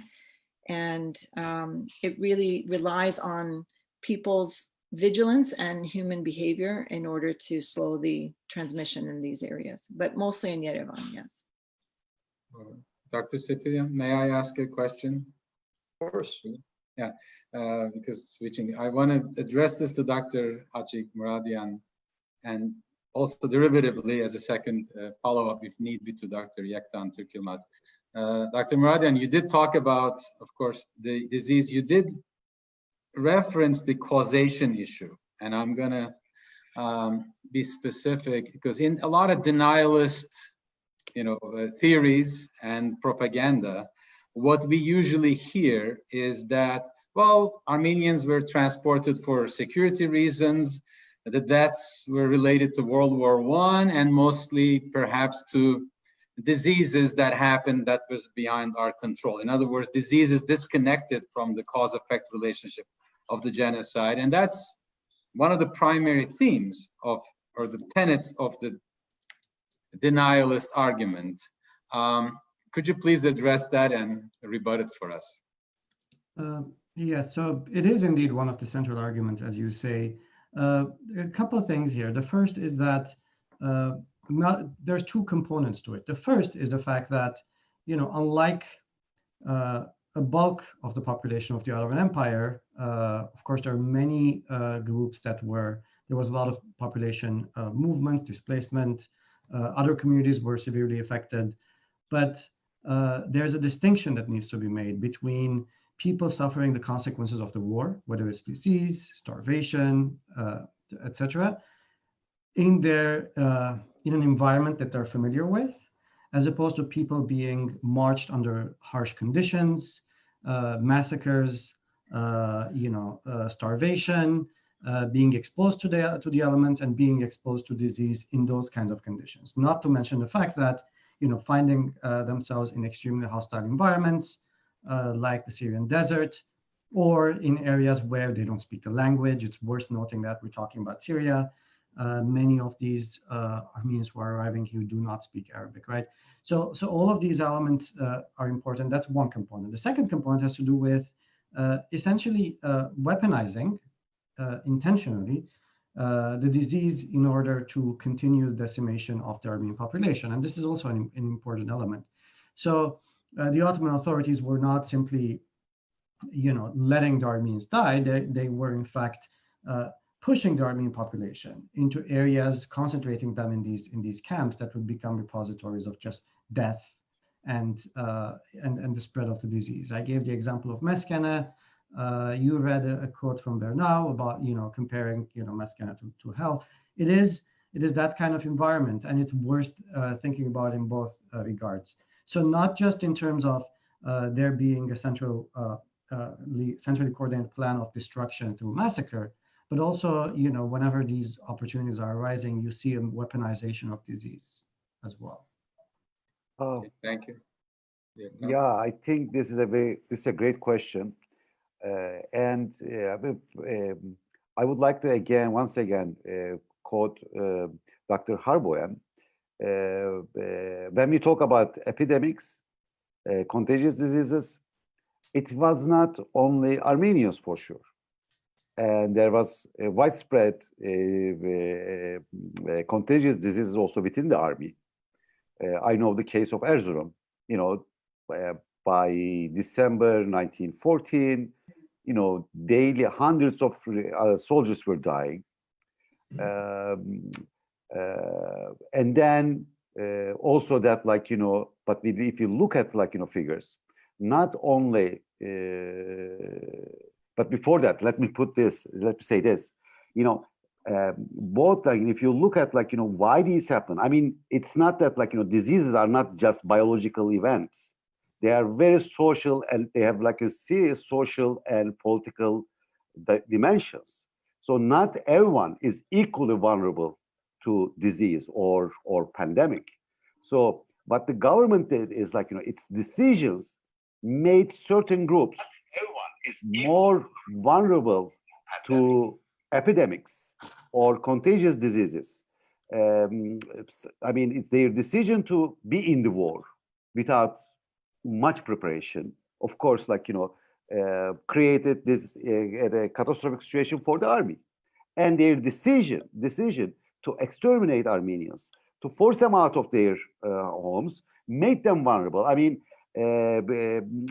Khachik's work is a great example. I would also want to cite Vahed Tashchian's work, for example, where he shows that, I mean, there is contagious diseases, but not every community suffers the same amount.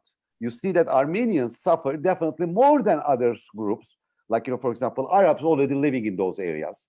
So these all, tells us that, these are not natural processes. These are all have to do with political choices, decisions made by the governments, and their consequences.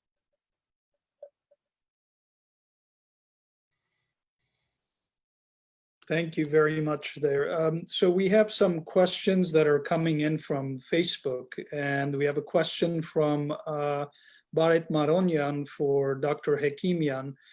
On a scale of 1 to 10, how would you rate the effective efforts of the following countries and their efforts on fighting COVID-19? Armenia as compared to Turkey, as compared to the USA?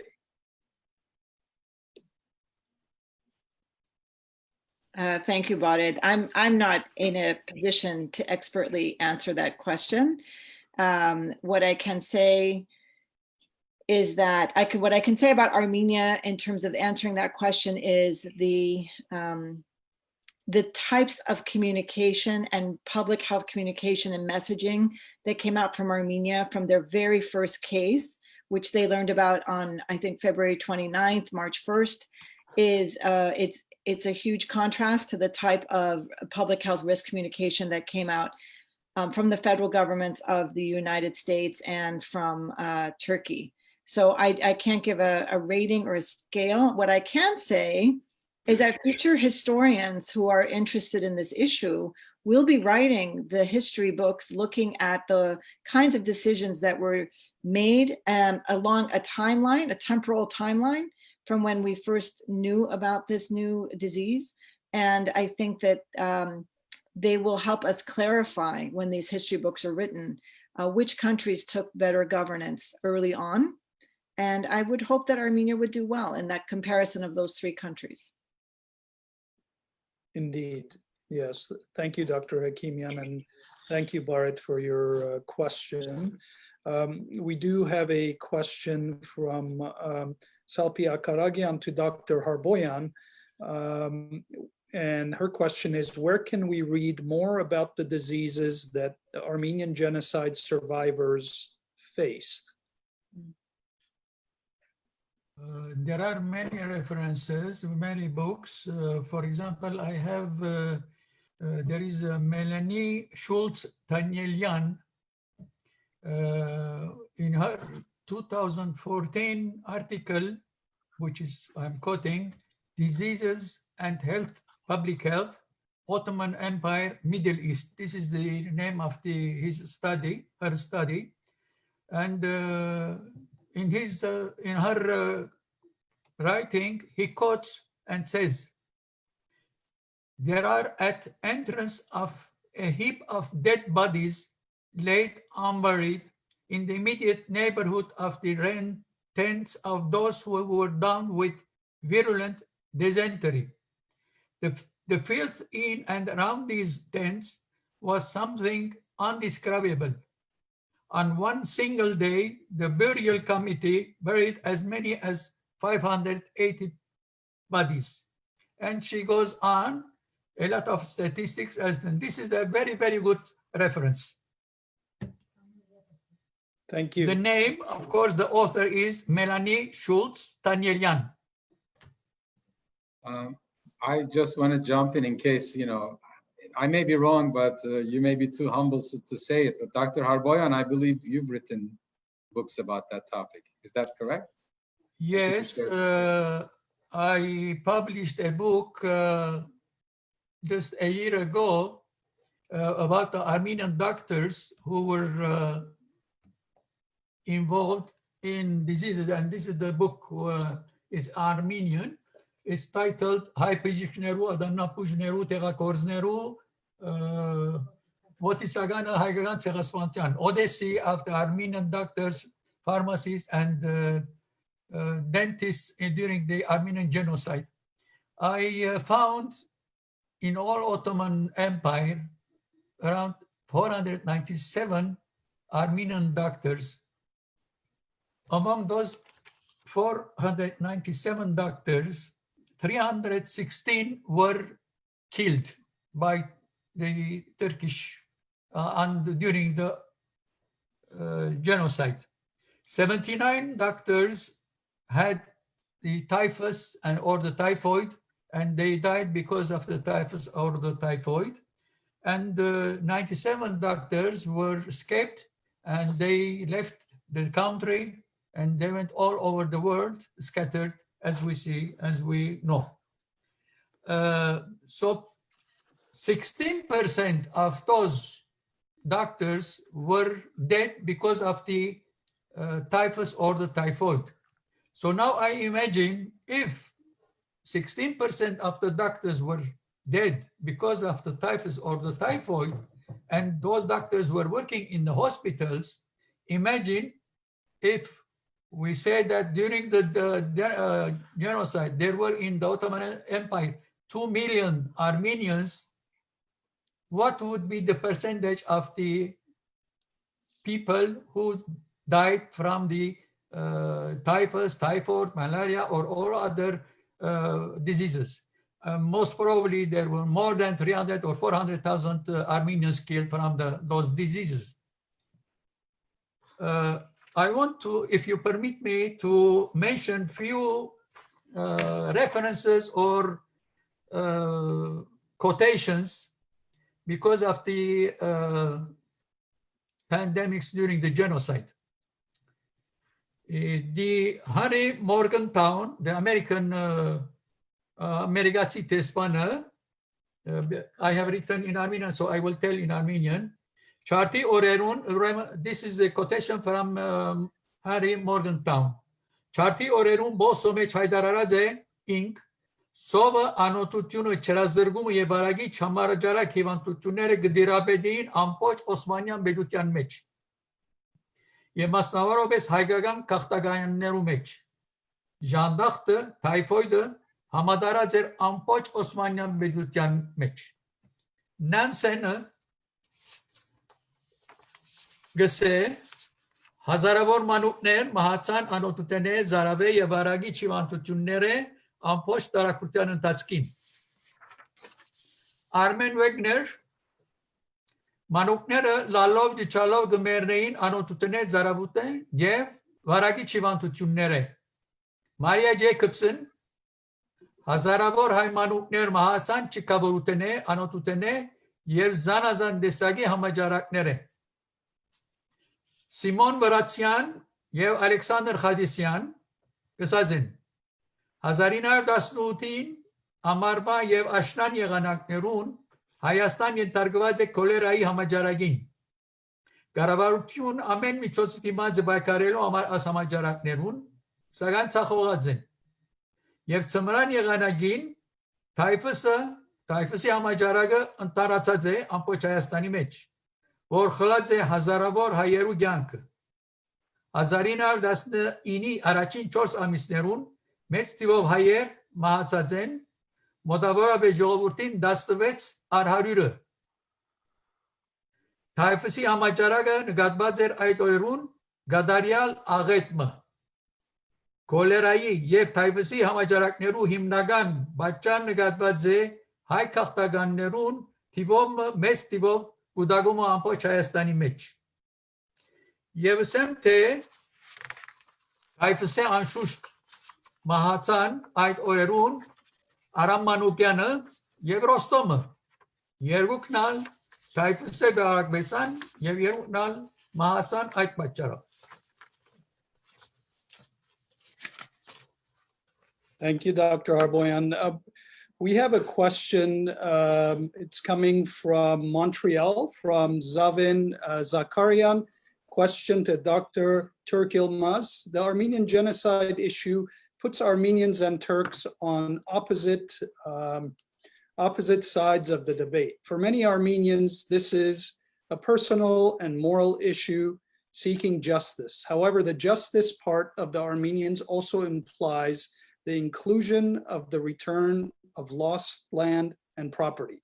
For Turks, this is an issue of land loss and potentially very dangerous for Turkey. You, as a Turkish historian, how do you see this two conflicting parties approach and resolve this subject? Thank you very much. Let me begin with a disclaimer like Dr. Hekimyan. I'm not in a position to talk on behalf of Turks or Turkish state, Turkish government, any Turkish party involved in this conflict. But yes, actually, it is. We are at a point that Turkey is way away from any point of reconciliation, retribution, redress. I mean, these are, I think, unfortunately, we are very away from that point. But I mean, and a question of justice. I keep using the term justice, but by justice I mean empowerment of the victim group and their normalization, or they are becoming unmarked to the level. I mean, just empowerment. Their empowerment, at least to the point that a Vanetsi Armenian walks in the streets of Van as an unmarked person. This is, I think, what, but otherwise, justice after genocide, a perfect justice. I mean, what kind of justice can you expect? I mean, first of all, an ideal justice is not even possible. Regarding the other parts, of course, I totally agree that especially the properties, the properties seized by authorities should definitely be to return to their real legitimate legal owners and their descendants. I think Edvin, I mean, there have been several cases, though unsuccessful, but I think beyond and above all, what we desperately need at this point, not only for the Armenian victims, but also, I try to mention, refer to, I try to point out that, I mean, the kind of conflict or the catastrophe we are talking about today is not a history in the region. I mean, Turkey has a big Kurdish problem. Turkey is again, once again, in very, let's say, adventurous policies abroad. So what we need for justice, but also to prevent further catastrophes happening in the country and in the area, is an immediate recognition of genocide before all. I think that would be the first and most important step, if that's by any means a question, answer to your question. Thank you. Sure. It's okay. Yes, go ahead, Edvin. I think just was going to just say, okay, follow up on this justice thing, and I'll return to you, Dr. Sepilian, for like one final question, and then we can wrap up our conference. But what I heard from Dr. Türkilmaz, and Agaro may join on this as well, just as someone who's worked on trying to get justice, at least through courts. We know how important it is that there is a governmental level recognition that it was a legal act of genocide. And having 2/3 of the United States government now on board, because until then we haven't, and the courts have said, federal courts in the United States said, well, the United States government doesn't speak and doesn't find genocide. We as courts cannot make that legal finding. And that's very important. We don't have time for that, but like genocide, for example, would not have any statute of limitations. So there's a lot of justice that can be pursued, not subject to the time limitations.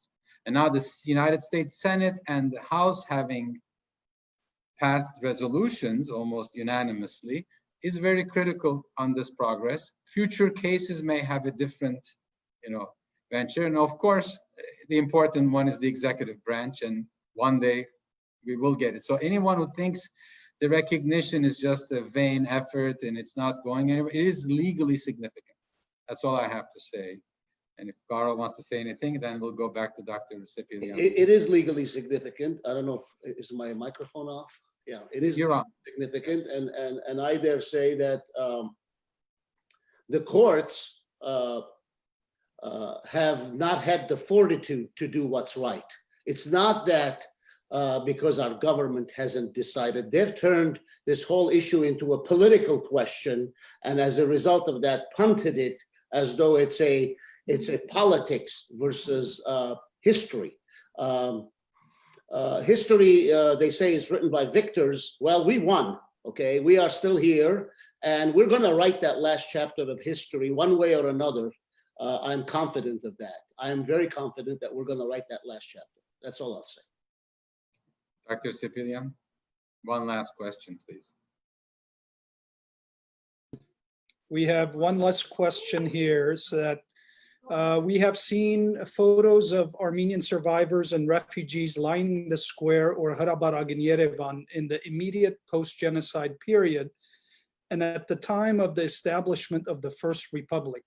Could one of the panelists comment about the typhoid and other contagious disease prevailing among the population in the First Republic on the heels of the genocide, and what may be known about the nature of the Armenian government's response and impact in combating the disease during those times?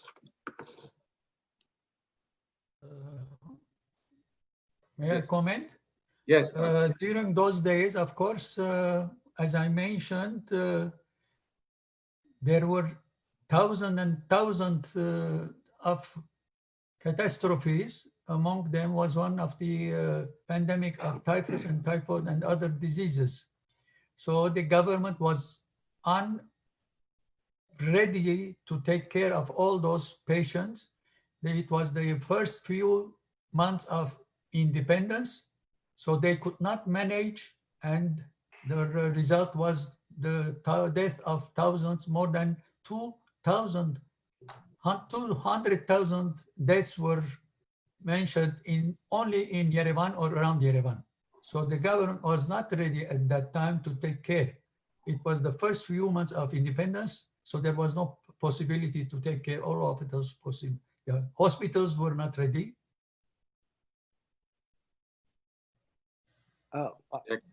May I please jump in and add a couple of words there? Even before the First Republic, there were refugees, especially Vanetsi refugees from Van. As you know, Vanetsi, by and large, a good part of Vanetsi could survive because of the resistance, but many of them perished on the way, and especially in today's Armenia. As far as what I read in historical records, they did not. I mean, and those were like, you know, the days of war, and they did not receive much help because of limited. Sorry. Can you hear me? Yes. Yes. Okay, but you know, it is also you know, we should also emphasize that, like, you know, that destruction. I mean, we said that repeatedly, but you know, destruction of a population. I mean, it's not just killing, as like, you know, Hachik gave amazing examples from, like, you know, how epidemic can be weaponized, and also, like, you know, we should also look at, you know, think about, like, you know, the methods of destruction that were used during or that came out during the massacres and after the massacres. One invisible one is the, like, you know, the destruction of Vanetsi, not even within the Ottoman territories. They were forced out of Ottoman territories. They had to flee to Armenia, and they died. Many of them died on the way because of the attacks, because they were made vulnerable, and eventually even bigger numbers perished in Echmiadzin and in Yerevan. May I add something else? As he was mentioning, the main problem at that time also was because of the refugees. More than 100,000 of refugees were in Yerevan, coming from the Ottoman Empire. For example, Tatul Hagopian mentions in one of his articles, he says, between 1918 and 1919, during winter season, 180,000 Armenians died because of the typhus, typhoid, or other diseases. And he says the situation was very, very bad concerning the health. Majority of those who died, he says here, daily, they had 2,000 deaths. Daily, they had 2,000 deaths because of the typhus or the typhoid. Thank you. Thank you very much, Dr. Arboyan. Thank you, Yektan, for that. If anyone has any closing remarks, or Dr. Sepilian, if you have one very, you know, good question. If not, I will close. But if anybody has anything final to say, please. I just wanted to, there was a comment on the chat from a woman who said that her aunt died of an infectious disease. And I think all of us here have stories about our ancestors, some of who survived, but members of their family died of infectious diseases. And I think that that's an important thing to consider, you know, moving forward. My own grandfather and his mother walked from the Harpert area to Alexandropol, where they were separated. My grandfather was put into an orphanage, and his mom was in separate housing, and she died of typhoid, and he lived. There were outbreaks of cholera in that area as well. I'm sure that the orphanages played a role in infection control, maybe in nutrition and things like that, that are important for improving outcomes from infectious disease. But the woman in the chat wanted us to, you know, to read that comment and to have us all remember that many of our own family members had succumbed to some of the issues in the pandemic during those years. Well, we will go ahead, Vicken or Garo. Thank you, Dr. Hakimian, and all the other outstanding speakers. And thank you for the organizers as well, Edvin and OAI for OIA, I'm sorry, for this, really informative session. My take-home message, again, this is continuation of being resilient. This is another chapter of us being resilient. These types of hard times bring us together. We connect in more special ways, and this is just an example. We probably could not have planned such a thing on a Sunday several months ago with the same attendance, with the same outstanding attendance, and the attendees have remained engaged.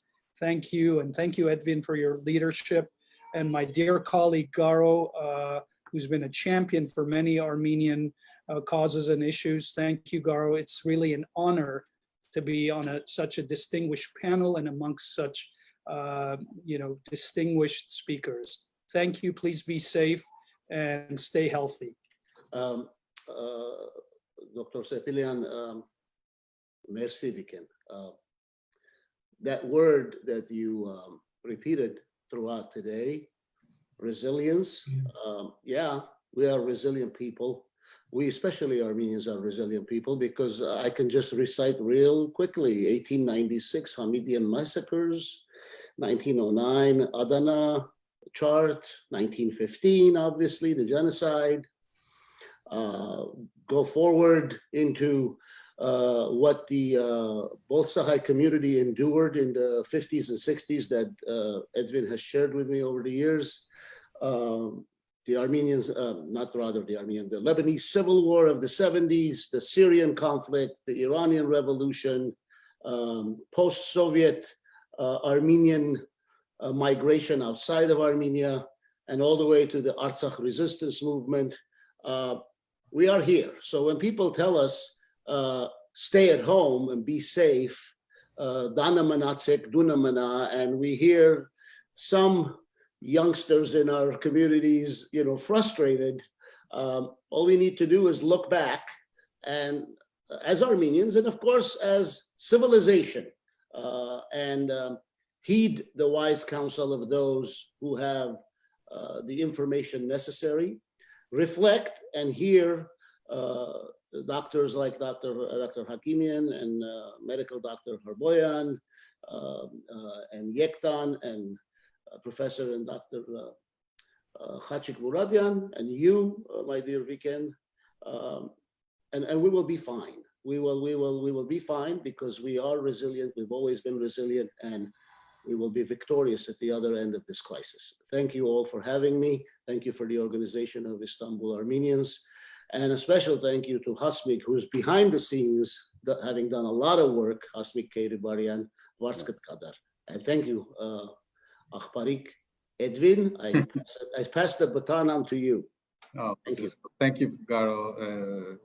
Thank you, Dr. Sepilian, for helping me to put this together before we close. But of course, I would like to say, as we remember the 1.5 million victims, and as though the faith will have it, as the church has declared them to be saints, our saints, and we respectfully bow our heads today. And of course, we pledge to continue to be eternally resilient, eternally demanding, and eternally educating in their memory and for the future, and for all nations who are, on the same boat as we are today in this pandemic. We see how the globe is connected, how genocide or a pandemic can hit anywhere, strike any group, any ethnic, religious group anywhere in the world. And that's our duty as Armenians, I believe, to ensure that it doesn't happen. We have Dr. Harboyan from Montreal, Canada. We have Dr. Yektan Türk-Yılmaz from Berlin, Germany, Dr. Muradian and Dr. Hakimian in New York City. And as you guys said, we are in California. And strange consequence of the pandemic, we are able to all be on the same screen instead of being in a hall. and having to take, air flights to get here. It's a strange world, and hopefully we'll have a mix of this, but I think this will stay because we were able to reach a lot of people. And thank you again. We are honored to have you. Thank you for your generosity of knowledge and time. And I also want to thank Armenian American Medical Society, Dr. Vicken, Sepilian, and Hasmi Keribaryan for all their help, for the logistic support that it could not have been possible without their assistance. I want to thank my board as well for all the supporters of OIA, so we can put together these kinds of events. And I thank everyone. I believe Dr. Sepilian will leave the screen, but we'll play the Remember by composer Ara Gevorgian. It's an amazing piece from the 100th anniversary of the commemorative events of the genocide. So again, I'm grateful to your help. Thank you. Thank you. Thank you, guys. Everyone. Thank you.